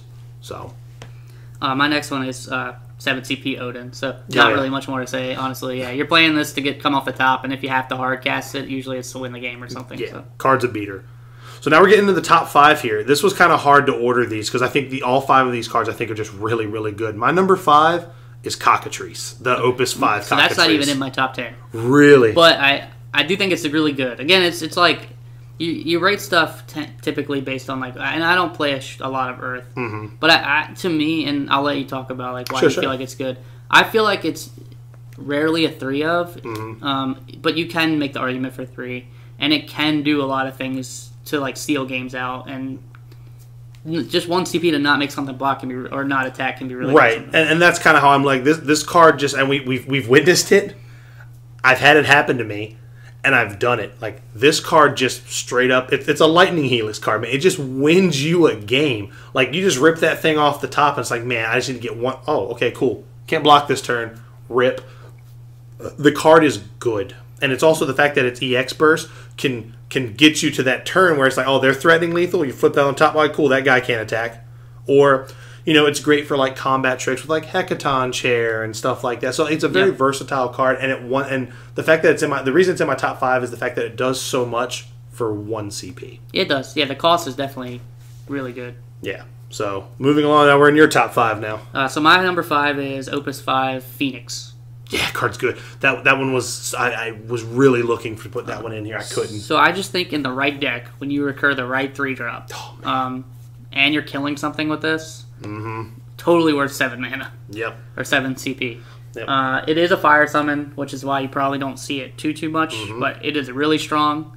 I have played it in decks that run only 3 fire cards, and the only 3 fire cards were this card. Yep. And it was really good. Yeah, that thing getting back an Adele, a Lua, a Urianger. Yeah, so it's pretty insane. Because you can do things like get a Lua back and then a Lua special and Oh yeah, like do really crazy stuff. You get the 2-for-1s by getting back a VV or getting back a Sid Reigns. I know when I was playing I'm playing around with this big mono fire deck, and before I went to combat, I was playing against Austin. I removed a blocker, got back Cyan. Cool. Now my Edgar Sabin and Shadow can just swing and not have to worry about it. It's a super versatile card, and it's again much like Bismarck. It was like right outside the top 10 for me. Yep. So now my number 4, I said it was higher on my list earlier. This is Opus 3 Shiva for me. I think just because, like, I agree with you, it is on the decline because of cards like Orphan. But the cards, because I saw a lot of it on stream over the weekend in California. The card's just good. Getting 2 guys out of the way will never be a bad ability. And the cost, it's just super efficient. So my number 4 is Belias. Yeah, he's higher on my list. Summon. 2 CP, first strike, haste, plus 1,000, and draw a card. It is value town. And EX burst, so it's pretty good. It's just straight value town. Yeah, I mean, it gives you 2 keywords, plus 1,000 power, and draws you a card. And it comes off the top and does that as well. That card can be a blowout. I don't see how they're ever going to print a better fire summon than that. They won't. And it was kind of funny, again, me and Austin were playing on Octagon last night. You watched that game. He blew me out the second game with a Belias. Yeah. I even told him, I was like, that's a blowout. I can't recover from that. Yep. So, my number 3 is a Hecaton Chair, Opus 4 Hecaton Chair. Okay. This was the card that Earth needed to stop being so vanilla. This was the beginning of Earth being like, okay, now we're more than just big dumb dudes that you push forward. Now we've got combat tricks. Now we're going to be doing some stuff that, we're going to be taking care of business that you didn't think we could take care of before. And the card is just insane. Yep. My number 3 is Opus 1 Leviathan. Sure. Pretty much the same reasons you said. I mean, it's a 3 CP, bounce a guy, can really crush somebody early in the game. It's a little bit worse later in the game. But sometimes if this hits as an EX burst later in the game, when your opponent's not really thinking about it, it can lose you a game. Oh, absolutely. It can because if you're playing a really aggressive deck, it hurts even worse. Oh yeah. So it's a really good card. EX burst. In a water deck that doesn't have Cleone, it's usually a 3-of. So absolutely. So we're getting down to the wire here. My number 2 is Belias. Actually, for all the reasons you said, this guy is just value city furniture. He gives you 2 keywords, plus 1,000 power, draws you a card, is EX burst, cost 2. Holy shit. There is 0. This is a card that, if anybody could say that there is any downside, is the fact that it's a red card. But to me, there is 0 downside to this card. It is just really, really good. Yep. My number 2 is Glacial Bolus. Oh, then that changes things a little bit. I wonder what your number 1 is. So, it's 3-of in pretty much every ice deck at this point. It's like, if you're not running 3, you probably should be running 3. Mm-hmm. It does way too much. Like, at worst, it's an Opus 1 Shiva. Mm-hmm. At worst, without EX burst, it's an Opus 1 Shiva. And this one's actually my number 1, so we'll just keep talking about it. Most of the time, you're going to, dull something and make someone discard a card, or you're going to kill whatever they just swung with, if it's like a 7K, and make them discard a card, or you're going to dull something else and then kill something else. It does a lot for a deck that didn't need it. Yeah, and the funny thing is, I remember when we saw it, we were like, "Man, does this thing replace Opus 3 Shiva?" I don't know. But you came around it I was like, I think I was on it really fast. Even before Boston, I was like, "This is a 3-of card." Yeah, and I was like, I'll try it as a 1-of, and then I remember going as a 1-of, and I was like, "Man, I wish I had 2 more of these in my deck." So I immediately made that switch. I believe I can't remember if I was running 3 of them at Boston or if I made that switch after. I think it was after, right? Yeah, I think it was after because the 1-of it was super helpful, and that's when I was like, so yeah, great card. That's my number 1. I think right now it's the best summon in the game because, like you said, it does so much. Yeah, it's so versatile. The only time that this feels bad, and it has this in common with my number 1 summon, is when it comes off the top and goes in your damage. That's the only time the summon feels bad. God. We watched that in Grand Finals today. My man was on tilt when he got back-to-back Doom Trains into the damage. But, usually when you're using this, it's going to swing something in your favor. Oh, absolutely. My number 1 summon is Opus 4 Hecaton Chair. Card damn good. Card is damn good. My reasoning is I think there is no iteration of any Earth deck right now that doesn't run 3 of this card. Or any card that has Earth in it at all, unless you're playing monsters. Unless you're playing monsters. like if unless you're playing some non-forward centric Earth deck, I don't care if it's Earth Lightning. I don't care if it's Earth Water. I don't care if it doesn't matter. 3 of this card is in there. 100%. So like that's my reasoning for why it's so good. Like it's the best combat trick in the game, I think. Oh, hands down. Because like you can block something with something that's probably going to trade, and then kill something that's lower than what you're blocking with, and then 2 for 1 in any situation. When you're talking with like Dottaluma at this point, now you're like you do it even more. Man, the Dottaluma 4 for 1 feels great. I mean, the card's just really, really good. And again, it costs 2. The efficiency of this card, like this is one of those summons that where I say it's like Belias. What you're paying for and what you get are just so disproportionate. Like you get so much more value than what you're paying. Yep, I agree. Card's nuts. Yeah. So those were pretty straightforward. Our lists are actually surprisingly similar. I thought because I tend to come out of left field on some things, but I think good cards are good cards, right? Yeah. So I think these next 2 categories. That's why I wanted to save these for last. This is where it might get off the rails, specifically backups. Okay. I have a feeling our number 1s are going to be exactly the same because I feel like if maybe this isn't your number 1, you might just be wrong. Or maybe you might have another reason. But I'm going to start with my number 10. No, actually, no, you go first. I went first last time. My number 10 is Opus 4 Gladiator. Sure. 2 CP water, backup for 1 water, tap break. Get a 3 CP or less standard unit put into play. So pretty much get Ranger for free is what that card Viking, says. Yeah. Knight. So it's got a lot of options. Yeah, and I think what's going to be really tough. Quick disclaimer on these backups: like a lot of these backups are going to be like determined by like the decks that they go in. And I will say this one was the hardest for me, hands down, to pick a 10 because there's so many good ones. There were some that were just like so obvious. Yeah, but there's a lot, and I feel like our list is gonna be much different this time. And then one of the things I know we talked about it was like lumping types together, like anthems or category searches, because we talked that like some are better than others because of the way the decks just are naturally. So I don't want to get too much into that. My number 10 is the Lightning Red Mage. Okay. I think being able to just give something haste on demand, especially in with Lightning, really, especially going into Opus 6, where we're seeing a lot of these potential for aggressive builds. Opus 5, Lightning was a lot more aggressive. Just being able to just give a forward haste just for one and tap. Yep. That seems really good. Like it ends games. Yep. And it costs it makes everything a threat at the end of games. Yeah, and it's a 2 CP backup. Yep. So my next one is Banana Man. He's higher on my list. Nanner Sid himself. So typically I probably wouldn't put a searcher on this list just because they're kind of straightforward in what they do. But Final Fantasy VI is so good that this guy's on my list. Well, he's the enabler of the engine, essentially. He makes 2 decks. Like, he enables 2 decks more than they probably should, even though I feel like he's having less of an impact on Ice now just because you're seeing Setzer go. Yeah, but Ice X decks, man, he is a rock star. Yeah, he's really good. I mean, there's just so many good targets for him to get. Whereas I feel like a lot of other searchers, like Ramus or Clan Gully Sid, like, when they play those cards, you're just like, I know what you're getting. Yeah, search for Alua, search for Al Cid. That's what those cards should say. Yeah. No, I agree with that. Banana Sid, he's the enabler of the engine, hands down.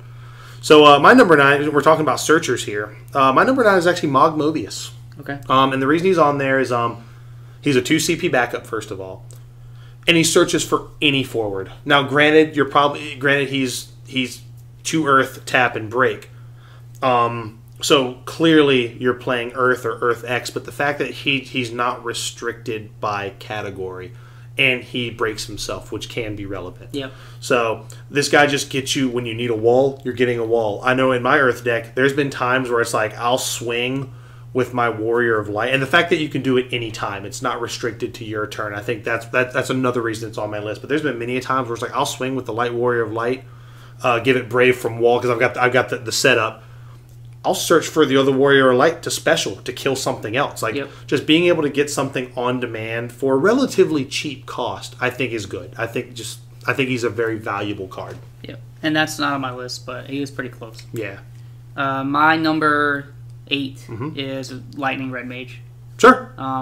Pretty much for what we said, 2 CP, gives anybody who wants haste. It's not like specific to an element or anything like that. It's just for one lightning and tap. Yeah. So it basically like when you go on 6 damage against a lightning deck with that on the board, like you can't swing out anymore. Yeah, you have to treat it like any forward that they top deck is now a haste forward. Absolutely. So. It's just a good card. So my number 8, we talked about lumping anthems together. I have Duke Larg. Okay. And the reason Duke Larg is there is because making Genesis an 8K is just unfair. Yep. Like, I can't think of a better reason than that. Making Lock an 8K feels unfair. Making Celis a 9K is super relevant. The fact that Ice Guys are pretty undersized, and the same argument can be made for a card like Lulu, which that may be on your list, it may not be. I think just with the power of these Ice 4, especially kind of goes back to the Final Fantasy VI engine and just Genesis in general. Making these guys bigger than they should be just feels kind of unfair. Yeah. And that's why he clearly is the enabler for that. I think that makes a lot of sense. So neither are on my list, but if I were going to put one on my list, it would be Lulu. Mm-hmm. Just because I feel like Lulu is so important to Lightning that she's always a 3 of. Correct. And if you see someone that doesn't have 3 Lulus in their mono Lightning deck, they're probably wrong, to be honest. Mm-hmm. But you'll see people cut 1 Duke Larg. Sure. Absolutely. My next one, and I'll admit that I was really wrong on this card when I reviewed it, is Edward. Yeah. Yeah. So I really underestimated... He just missed mine, too. Yeah, I really underestimated his special. Mm-hmm.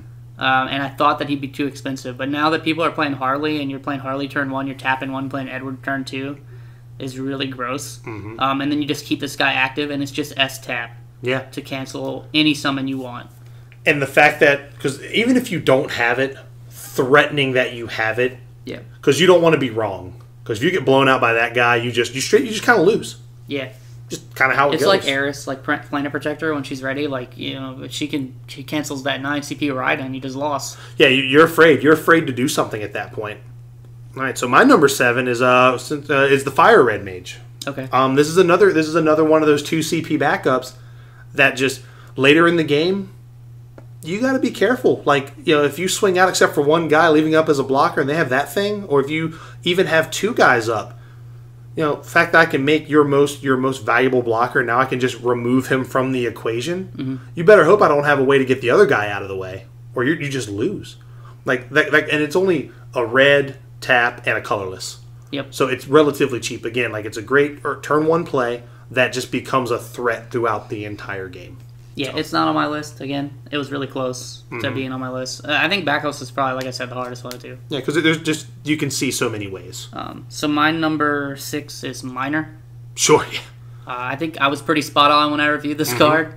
Mm-hmm. I think this card is still really insane. Mm-hmm. Usually you're running like 1 or 2 of it just to be able to recur stuff, and it feels really good when you play it. Mm-hmm. If you're running 3 of this card, the deck usually that you run 3 of in will abuse the fact that you can basically go infinite at that point, which can get really... If you get that online, like, good luck. Yeah, your graveyard just becomes an extension of your hand. You can just kind of cherry pick what you need when you need it. Yeah. So my number 6 is Banana Man himself, Nanner Sid, and the reason I have him high is it's a biased opinion, obviously. I love the Final Fantasy VI engine, but like I said, this guy is the enabler. When you have this guy and sets are out and you play a lot, guess what? You're pitching a card. Like, this guy just... He gets the ball rolling essentially, and I think with Final Fantasy VI, and he's as good as the sum of his parts, right? Like the fact that the cards he gets, and even when you splash this guy in other colors, like you're playing Ice Earth, you're grabbing Dottaluma, you're playing Ice Fire, you can grab Sabin, Cyan, like you have so many targets outside of Ice that he's just a good card. Yep. So. My number 5, so now we're getting to top 5, is Clady. Yeah. I think this backup is bonkers. Yep. It does only fit in very specific decks, but when it works, man, it's dumb. Being able to ready a Steiner, being able to ready a Beatrix, being able to ready any knight that you want, you're able to swing out with your knight. Like being able to swing out with Big Delita, and then you're just like, yeah, this guy's up right now. Whenever I want it to be. It's scary. It is legit scary. And it's just a tap.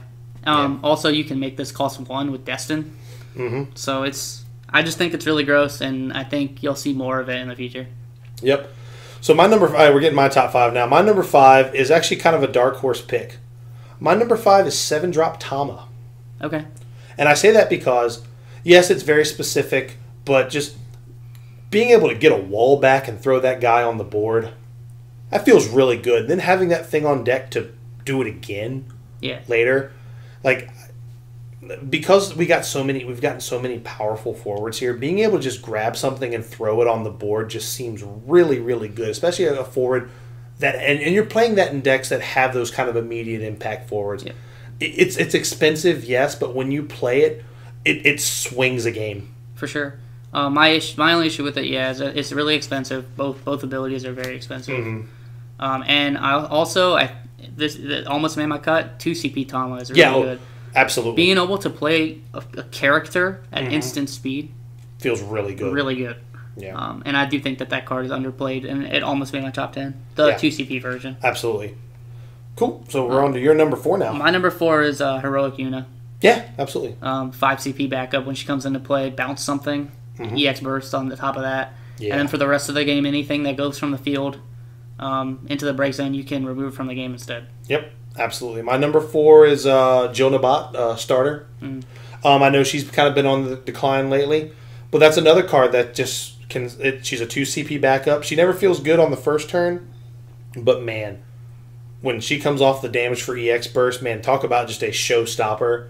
And then she's great. Like, again, it's not as prevalent anymore, but with cards like Orphan Out. Mm-hmm. But sometimes doing the 2 CP Shiva and then jamming that card, man, that kind of hurts. Yeah, the reason... So she's not in my top 10 at all. Mm-hmm.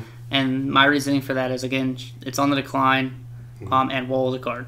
Yeah, that is true. That's I still think she's really good. But there's a reason people aren't just jamming 3 in their ice decks anymore. Yep, absolutely. And there's also a reason people are playing the other one as well, which also isn't on probably either one of our lists at this point. No. My number 3 is Archer. Yep. 2 CP, wind, Opus 1, wind backup. It's the best form of backup removal, I think. Oh, absolutely. Absolutely. Because Hecaton Share doesn't hit things less than 3. And a lot of things, like even if you look at our list, like what have we named so far that Hecaton Share hits? That it hits and that's relevant. So Yuna on my list. Yeah. Duke Larg. Because Miner's still going off. You better break Miner the turn I play it. Yep. Or else I'm just going to break it in response. Yeah, and please, break my Nanner Sid. I'll take another. But Archer breaks, like, Gladiator, breaks Red Mage, breaks Edward. The other Red Mage? Yeah. Like, it just hits so much and it's a good turn 1 backup, and then on top of that, it's just 2 more win CP and a tap and a break. And it's a card that you want to see a win play as a win. If you play win, you want to drop that thing turn 1, and then you have access to it whenever you need it. Yeah. So we're on number 3, right? Yep. My number 3 is Minwoo. Okay, he's not in my top 10. Okay, and again, just because, let's be honest, this is the card that kind of single-handedly shut an element out of the game, and also he shuts off a lot of stuff, right? And unless you have an answer for it, like the Dodaluma Cactar shenanigans, man. If you got Minwoo out, you've taken that off the table. Yeah. Cactar, pretty much all these Cactar combos. If you have Minwoo out and they don't have an answer for it, you've taken that off the table. But the nice thing I will say as a counter argument is those decks are running Hecaton Shares and Archers. I agree. Yeah, I agree. For that reason. Right. Yeah. And that's I think that card, especially if you have a deck that relies on a lot of that ping damage stuff, like you kind of shut off Al Cid at that point. Like the card, if you can't deal with it, he shuts off a lot of stuff. Yeah. So he can make things awkward. Yeah, he's a tried and true backup. He's another one too that like he tests your mettle, that if you know how to play around him, you're probably a much better player than those that don't. I will say there's a card that I think might have been a glaring omission on mine that I probably would put on here now. I think about it, and that's No. My glaring omission is 5-drop Yuna. Yeah, I didn't even think about it. That card's insane. Yeah, No is probably my one card that I'd probably put on here that I don't know why I didn't put it on here. Yeah. So my number 2 is Star Sybil. That's also my number 2. So I think we both know what our number 1s are too. So I mean, first off, it costs 5. Okay. Yep.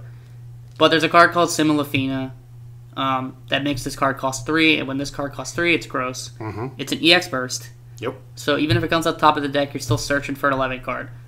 Your targets right now are just really good. Yeah. Kamlanot. So you can search. Yeah. So there's the 2 obvious ones. There's Toto and Kamlanot. Mm-hmm. Those are the 2 big ones. You can also search Similafina to make your next Star Sybil cheaper. Yep. You can search Graviton to set up your crazy Carbuncle shenanigans crap. Then there's Forge Shantoto, which is a little bit more niche, but is a pretty good card. And then if you want to get into like knights and stuff, like if you're running 3-color knights or what have you, you got like Corellia, you got Tryon, you got Clady, you got Destin. All those are 11 cards. So it's really good. And then on top of that, you have the last effect, which is just tap break, play a 6 or less from your hand onto the field only during your turn. Seems real dumb. And I think you hit it right on the head. That card is so versatile. I remember when I saw that spoil for Opus 5, I was like, holy shit, this card can search Shantoto. Not realizing that there were like other 11 cards. That was my first thought too. Yeah. And the fact that you could just drop a dude into play. Card's insane. But, like I said at the top of the backup list, if this isn't your number one backup, you are wrong. Shantoto, yeah. So, I mean, she costs 7. But she kills everything on the board. And not only does she kill it, she removes it from the game. So she gets around anything that's like unbreakable or whatever. It doesn't matter. Generally, decks that run this are going to run like 2 or 3 to seer. And even if not, they'll run like 1 to be kind of cheeky, I guess. Oh, yeah. Because you can tutor it with Star Sybil. If you ever play more than one of these a game, you probably just win. Oh, yeah. Because you can play Mion to put it back into your hand. Again, Bismarck, put it back into your hand. The card's just good. There's a reason that it's been a high-dollar card since the moment it's been released. The card's stupid. It's just really good. And on top of that, it taps for any CP. Yeah. That's just icing on the cake at that point. It's best backup of the game. There's no two ways to it. Like you have 10 through 2 and all the other backups in as a very, very lone at the top of the mountain. Number 1 is Shantoto. Yep. So, all right. So now we've got forwards, and this one was kind of difficult for me too because there's a lot of good forwards in this game. And my number 10 might not be on your list, and I've been high on this card since I started playing the game. My number 10 is Light Zidane. Okay. And I'll tell you why. He plays well with some already amazing cards in the game. Garnett, Vivi, Steiner, Beatrix. He rewards you for playing good cards already. He has 3 super relevant effects when he comes into play. Draw a card, discard a card, and ready all your 9 characters. And I know the ready all your 9 characters is probably the least one, but man, sometimes playing that guy off of Phoenix and having him as a surprise blocker feels really good.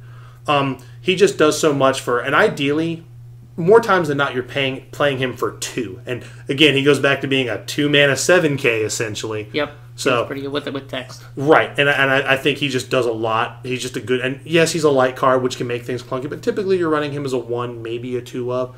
He just does so much. Yeah, in my opinion, he's the best light card. He's not on my list. Hands down, I think he is the best light card in the game. He's not on my list. But I mean, he would probably be pretty close. So my number 10, and this might shock people. And again, I want to just state, this is because of the current state of what people are playing. My number 10 is Cognazzo. Sure, he's actually not on my list. This card is only on my list because I think he's still a very unfair card. However, he has fallen a little bit out of grace just because of the water decks that you're seeing now are more geared toward just trying to get big, and they're not really playing for that Cognazzo Scuttler play now, unless you're playing mono water monsters. Absolutely. Where he does still see plenty of play. Yeah, I agree. And then Emperor's still around there, so that can be a little bit of trouble for them sometimes. Yeah, absolutely. But again, I think he's still an unfair card. You pair this up with Minwoo, you got a wall that's just going to keep blocking, and you better have something that's a 10K. Exactly. Yeah, the guy's really good. He's a good card. No, and I said he's not on my list because him and Light Zidane were jockeying for the number 10 spot, but I was like, man, I just feel like Cognazzo is he's good early and he's good late, but he's easier to play around. Zidane does something the minute he comes in, get you some kind of value. You know what I mean? Yeah. So I like them both, and I could easily interchange the two. So my number 9 is this might be you might have him higher on your list. My number 9 is Orphan. Okay. Just because the guy is... He's not in my top 10. Really? Yeah. Wow. I think he's just oppression personified. Yeah. He's the reason that an amazing card like Shiva doesn't...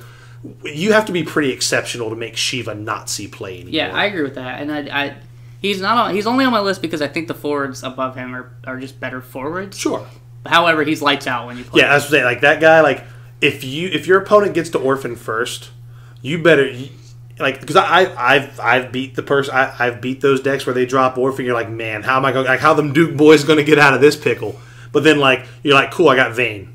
All right, we're good. You know, like he's good because like the turn you said, the turn you drop him, he's lights out. But sometimes like man, if you don't win that turn or the turn after, they drop a Vayne or something. Yeah, you're back in it. Yeah, so. He's pretty rough card. He's really good, and he just missed my top 10. Mm-hmm. My number 9 is Dark Emperor, Opus 2 Legend. Yeah, he's on my list as well. I think a lot of people are underrating him now, and I could honestly again argue with myself that he should be higher. Mm-hmm. He just turns off so much. Yeah, and you'll even get to the point where even when you play really good players, they'll forget that he's turning so much off, and they'll try to do something, and you'll be like, no, like, give him the Dikembe Mutombo. No. I think we may have found the name of the episode. So I mean, you know, I think he's still really underrated, and like I said, I could probably argue with myself that he should be higher. Yeah. And he's one of the best dark cards. Yeah, I agree. Game, so I agree. He's a great card. Again, higher on my list. My number 8 is Alua. Okay. Again, this card's insane. She's slightly under curve, which is okay, but she's got haste. And the fact that she just fizzles something right off the bat. Yep. She's awkward to play around, and her special, that's another one that can be lights out if you blow it. Her specials will put her over the top for me. Exactly. And that's the big thing, because again, you know, you're coming off the Layard, bring her back on a Phoenix with that, and the fact that it's just S. Yep. Like, she just does a lot of good. And again, she's another one that, like, after, like, an Exodus or after a Shantota or something, you drop her, cool, game over. And you can't, because the thing is, after that turn, if you've got removal for something else, you have to have 2 pieces of removal to get rid of her. Yep. I think she's great. Yep. I think she's great. My number 8 is Locke. Sure. He's actually not on my list, and it hurt me to not have him on there. So I think, next to another ice card that will have higher, that this, I think, is the best ice card in the game. And I think he's the reason that the 6th engine is as gross as it is. Oh, I don't disagree with that. I don't dispute that. He's the reason people run Setzer and Banana Sid. Maybe not Celis. Celis is pretty good on her own, to be honest. But, like, and Celis isn't on my list. She's not on mine either. That's funny.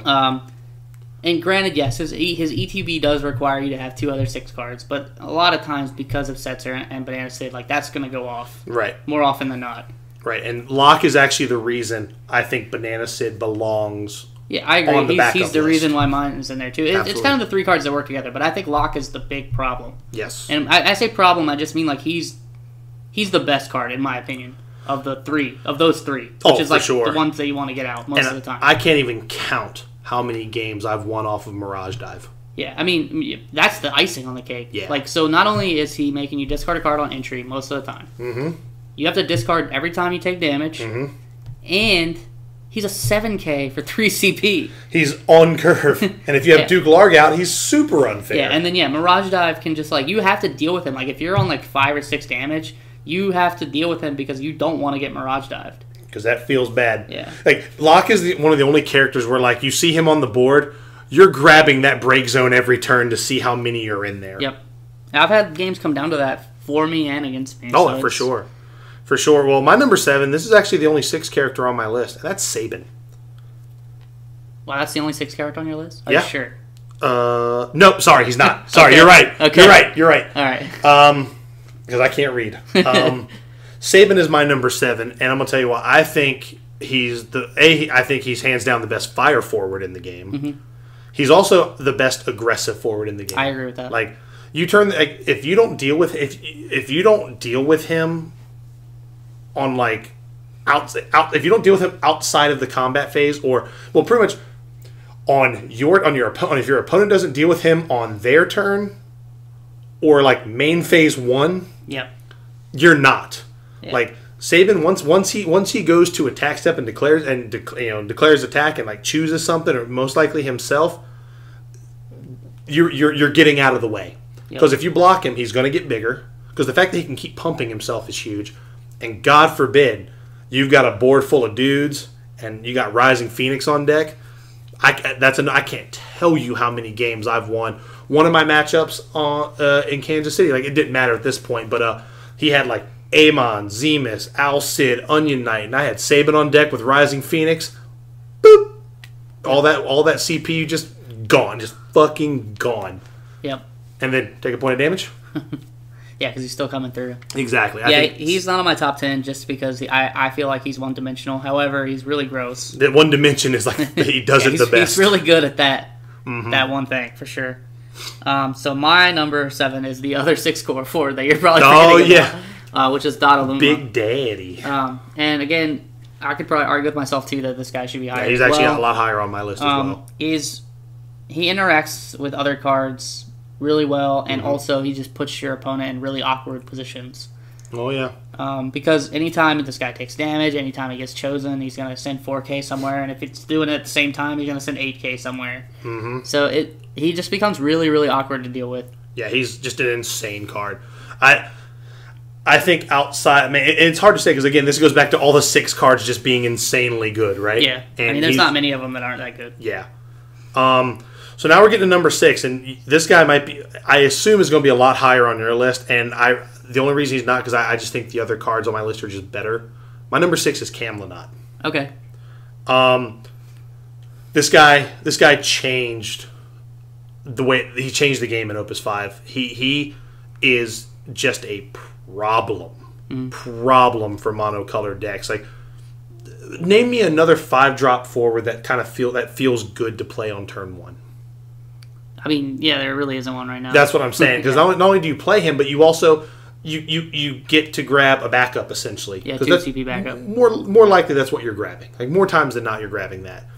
And the fact that he's a big body that makes monocolored decks like they can't get around that guy. And there's certain cards that can, obviously cards like Exodus, Vayne, things like that, but. He changes the way the game was played. Like monocolored decks are still a thing, but if they slam that guy in front of you, you're in trouble. Yep. Yeah, I agree. He's really good, and I'll get into more reasons later. Sure. He's higher on my list. Mm-hmm. So my number 6 is Alua. We kind of already talked about her. I think she's already gross just from her first 2 effects of having haste and fizzling the first thing that comes out to her, and then her S just kind of puts her over the top for no reason.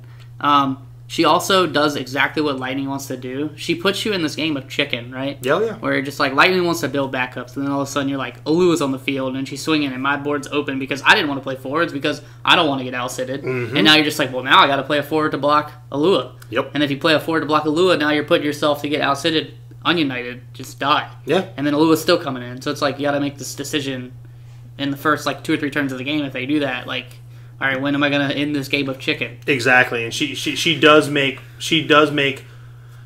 answering the pressure she puts on early.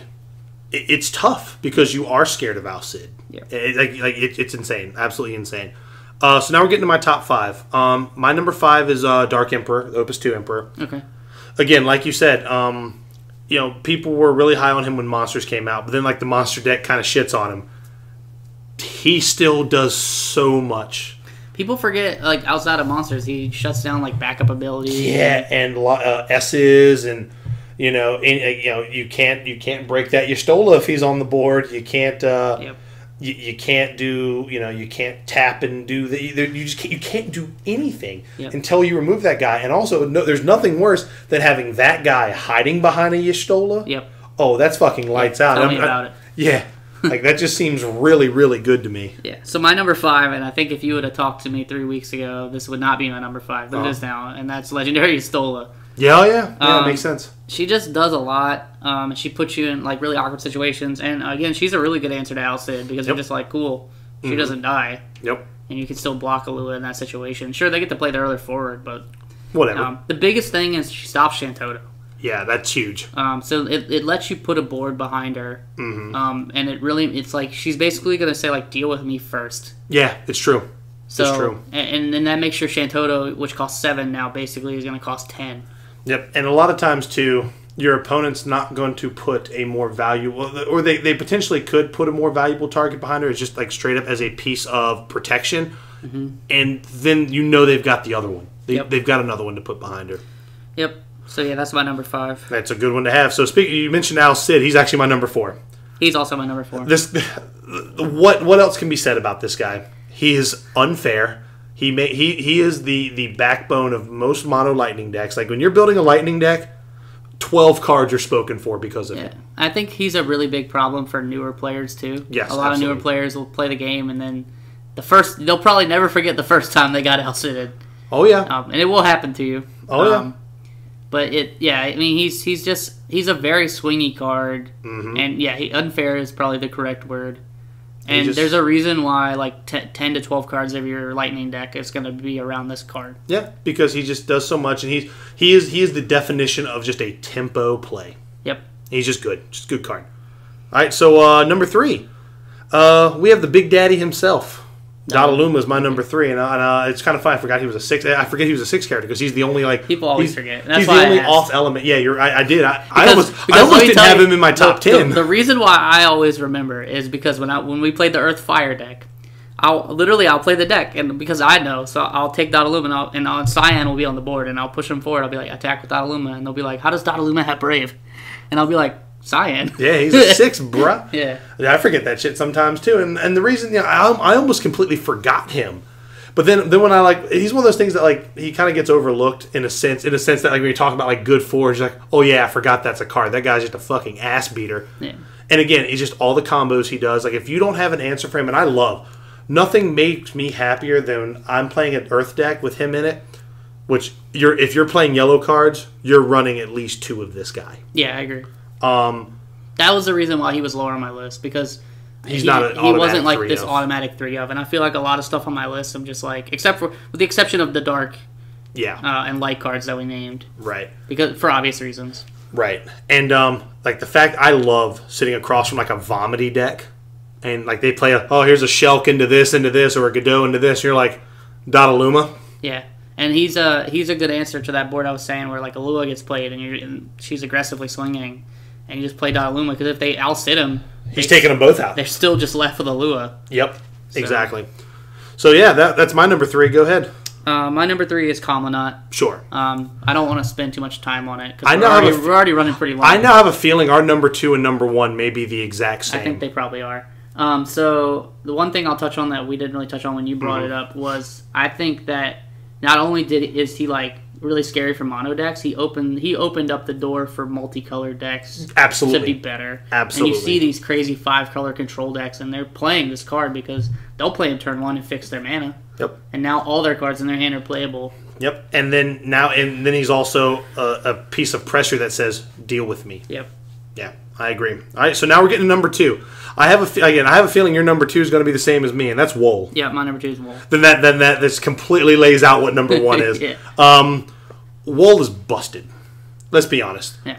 The fact that he gets immediate value on the turn he comes in, and he's the reason that Tama is on my top 10 backup list. Being able to put this guy on the board immediately puts you at such an advantage.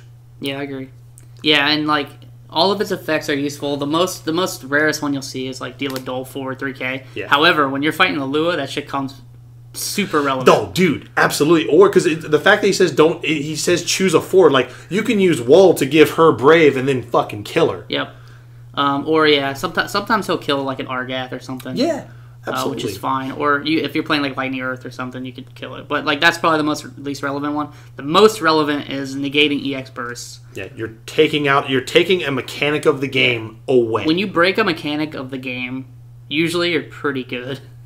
Yeah. And he does that, and like when these EX burst heavy decks see him, typically they're gonna cry. However, generally when you're running these EX heavy burst decks, you have a lot of removal, so you can usually kill him. But again, I mean, he's probably going to at least get in 1 point of damage over you because of that. And absolutely. And then, God forbid, you have Light Warrior of Light and Ingus on deck. You're in trouble. Yeah, when you swing with this guy and you see the 7-drop Odin flip over, you're just like, yes. Yeah, you're like, love that. Yeah, so love that. Or like Opus on Leviathan or anything like that. So with that being said, I think number 1's pretty obvious. You want to go ahead and say what it is? It's Genesis. Oh, hands down. This card is dumb. It doesn't matter that he's a 7K. He just ends games sometimes. Like, so he's a Dull and Freeze on a body, and not only that, whenever he swings, he's going to make you discard a card. So he sees playing the Tempo Ice deck because, again, sometimes he ends games, he'll Dull and Freeze their biggest guy, and now that guy can't do anything for 2 turns. And then a lot of times, like, a Lock's going to follow that up, and now you're just like, you don't have a hand anymore, you better be able to top deck and play with me. And usually Ice decks will build to top deck for that reason. And then, not only that, now you got this faster Ice build too, where I feel like he really makes it way worse because, I mean, yeah, you got thaumaturges and stuff, which are new cards that are making you discard. But you want to respond to those small weenie guys. Yeah. But if you do and they Genesis you just lose. Yep. The only time it ever feels bad is if like that one card you grab is Dottaluma because you might be able to take one of the thaumaturges out with you. Yeah, he just like... He does too much, and he really, really feels bad when they slam him on the board. Oh, yeah, and he's also the reason that Duke Larg is in my top 10 backups because Genesis as an 8K is unfair. Yeah. Oh, he's already unfair. Yeah. He's unfair as a 7K. Yeah, give him an extra K. It's the guy's nuts. Yeah. If that guy was on curve, I'd be like, yo, you get this guy out of this game immediately. Yeah, so we're coming up on 2 hours right now. So we're going to as I said, we're going to be long. It's been good. Yeah, we wanted to talk about these, and I think it's good conversation pieces. We're going to end on... Well, so we had 2 more things. So one, really quickly, we'll go through each element, and we'll name what we think our most underrated card, and then just be quick about it. Yeah. So we'll start with fire. What's yours? Godot. I agree with that 100%. I think he's really dumb. Being able to give stuff haste every turn and buffing 2-drops, I think will become relevant later. And Godot is actually mine, but for the sake of variety, I actually picked Shadow. I think Shadow is a really, really good card, especially when you're playing Mono Fire. He will get his time in the spotlight. That's a card I think if you're looking to play him, the time is coming soon. So buckle up. Yeah. Next, I'll go with Ice. So mine's Sid Randall. Yep. Just being able to force them to pay extra for their guys to come in active, I think is really strong. I think he gets overshadowed by the fact that the discard is just so good and the 6 package is so good. So this guy just doesn't end up making the cut a lot of times. Yep. For me, Ice is a White Tiger Lassie Kunmi. I think taxing summons that target your forwards by 3, you have to pay an extra 3 if you target something. I think that it's a 3-mana 6K, so it's slightly under curve. But the fact that you have that... It also has first strike. Yeah, it does have first strike, which is fine. And if you have Duke Larg out, you're good. But the fact that this thing taxes... Hecaton Chair all of a sudden costs 5. Leviathan costs 6. Like, the card's good. And I don't know why it doesn't see play. Maybe because it is too slow in, like, the discard builds. Yeah, I think that's the main reason. Next, we'll go with Win. So for me, it's Ritz. I feel like she's really undervalued. I agree. I think her plus Shara is actually really good. Oh, yeah. And not being able to bounce stuff, that actually is a really good hate card for monster decks, especially if they're playing for Valifor. Yeah. So. That plus like Gilgamesh seem really good. Yeah.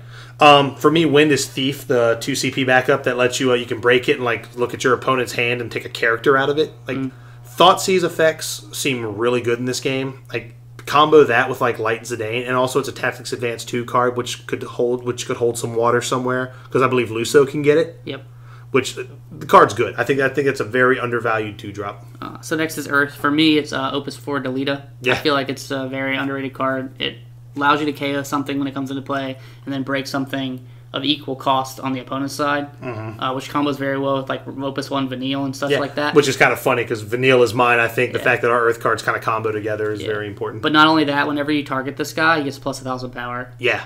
Which can really be hard. I mean, Ash does that, and that's why Ash is really annoying. Yep, and like I said, mine's Vanille for combos very well with Delita, and it becomes something you have to deal with, and she becomes very hard to deal with. So. Yep, and then for Lightning, for me, and I feel like I've seen a little bit more of her lately, is Heroic Lulu. Yeah. 5 CP backup. She can tap, break a backup to deal 5k, and then she has an S, which is S and tap.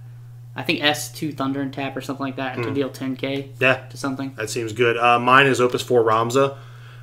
You see him sometimes, but I think the fact that being able to give something haste, he seems like a very big combo enabler, and I know he's a big part of like some of those crazy like Onion Knight Infinite combo decks. Actually, that's the Opus one. Is it that one? Okay. Yeah. But this one, the fact that it can come out and give haste and it can ready itself when you play. I think this card is a combo. Like, when you see a card with these kind of abilities, you have like a combo cornerstone, and I think as combo decks maybe become more prevalent when more cards come out, he'll be a big part of that. Yep. And then last is Water because we're not doing Light and Dark. Yep. For me, it's Orator. Yeah, Orator's good. Tap, give a job. Yeah. 2 CP, 5k forward, tap, give a job. I think that's going to get more relevant as we see more stuff. Yep. So mine's Green Mage. I think being able to cancel action ability seems pretty relevant. But I think, especially when we were talking about earlier about the new Leviathan and the spoilers, I think I'd rather have Opus 1 Leviathan and maybe run Green Mage in the backup line as opposed to that new Leviathan. Yep. So next we had one question coming in actually from one of our returner guys. He wanted us to like kind of answer what we think the best deck is in the format. Short answer, I'll say I don't really think that one deck is so dumb that it just like kills everything. And then most people's answer will be mono ice, and that is my answer. If you were like putting me to like a guillotine or something, and you're like name one deck, I'd still say mono ice, even though it's not winning all these Crystal Cups. It has yet to win a Crystal Cup in America. And the reason for that is I feel like the floor on the deck is very high. Yeah. Like you can play the deck, and sometimes you'll beat a better player just because you can play it so oppressively. And I think that's the reason you see it a lot, is because people will just play it, and it kind of just clicks with a lot of people because it's not very hard, I don't think. The early game is brain dead. Learning how to play in top deck mode is where it kind of gets, where more of the skill comes in. There, you could see a higher skilled mono ice player versus a lower skilled one. You can tell the difference. But I do think that that's the best deck in the format right now. But I don't think it's like this unbeatable monster. Yeah, I agree. And it's obviously not winning everything. So, but I do think, and sometimes I think this in fighting games, like the best character doesn't always win. So the best deck doesn't always win. But it is a problem. I will say a lot of other people will say Earthwind because it's been winning a lot. Like it just won Osaka. It won Kansas City when Sam was playing it. It top 4'd at Cali. And it is a really good deck. And I think the reason that a lot of really good players are on it is because it doesn't have a terrible time against mono ice. Actually, if it can get online, like with SEMA and another backup turn 1, and you start playing like cheap Star Sybils and stuff, and then Cactuar Dalaluma is going to kill whatever they play. Yep, you don't give a shit. You don't give a shit. If you have Cactuar Dalaluma out and they play Genesis, that's just foolish on their part because it's dead. It is dead the turn it comes in. Yeah. So I think like the big reason a lot of good players will play it is the ability to outplay opponents on that deck. There's just a lot of lines and things that the other players won't see that the player that's playing the deck will see, absolutely. And it'll force misplays. I say that with like air quotes because the opponent doesn't really know what the deck can do. Yeah. And it really gives you a lot of room to outplay your opponent through those. Like I know if I go into a tournament, I'm much more scared of Earthwind than I am Mono Ice, just because that deck just hoses me. But yeah, man, I think overall, I think our lists were actually. I'm surprised how similar our lists were. Obviously, backups we knew were going to be off the rails. But I think this was a lot of fun. Next week, we've got pre-release. So next week will actually be the last Opus 5 podcast for the RVA returners. Then, we're going to do pre-release next week. We're going to talk about that. We'll be coming to you from Fredericksburg at YHP. We're doing 2 of them on Sunday. We've got one in the morning at the Sorcery and then another one that evening at YHP. So we're going to do the cast after that, and we're going to talk about our pre-release, how it was. And if there's any card I'm looking for during pre-release, it's probably Amaric. I think if you get some of those guys, I think if you get like 1 or 2 of him, I think you are smooth sailing in this thing. And then we're going to talk about, like, kind of look back on Opus 5 and, some of the good, the bad, and the ugly. Yep. But that being said, I don't have any shout-outs this week. Just, again, shout-out to, all the usual suspects. We've got... I'll do one more thing. Yep. So we have a giveaway going on right now. That's right. Yes. Yeah. We always do this.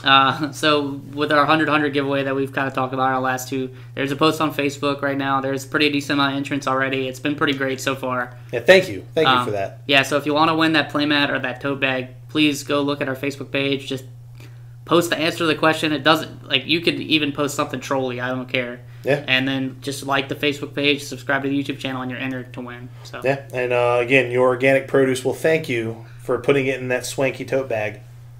But again, thanks for listening as always. Shout outs to the usual suspects: Emo Tempest, Andy Carmona, the Choka Bros, Esperden.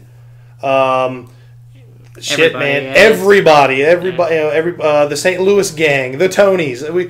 We just love all you guys so much, and we love that you listen to us, and we can't wait to see you guys next time we're out and about. So till next time. Yep. See you later.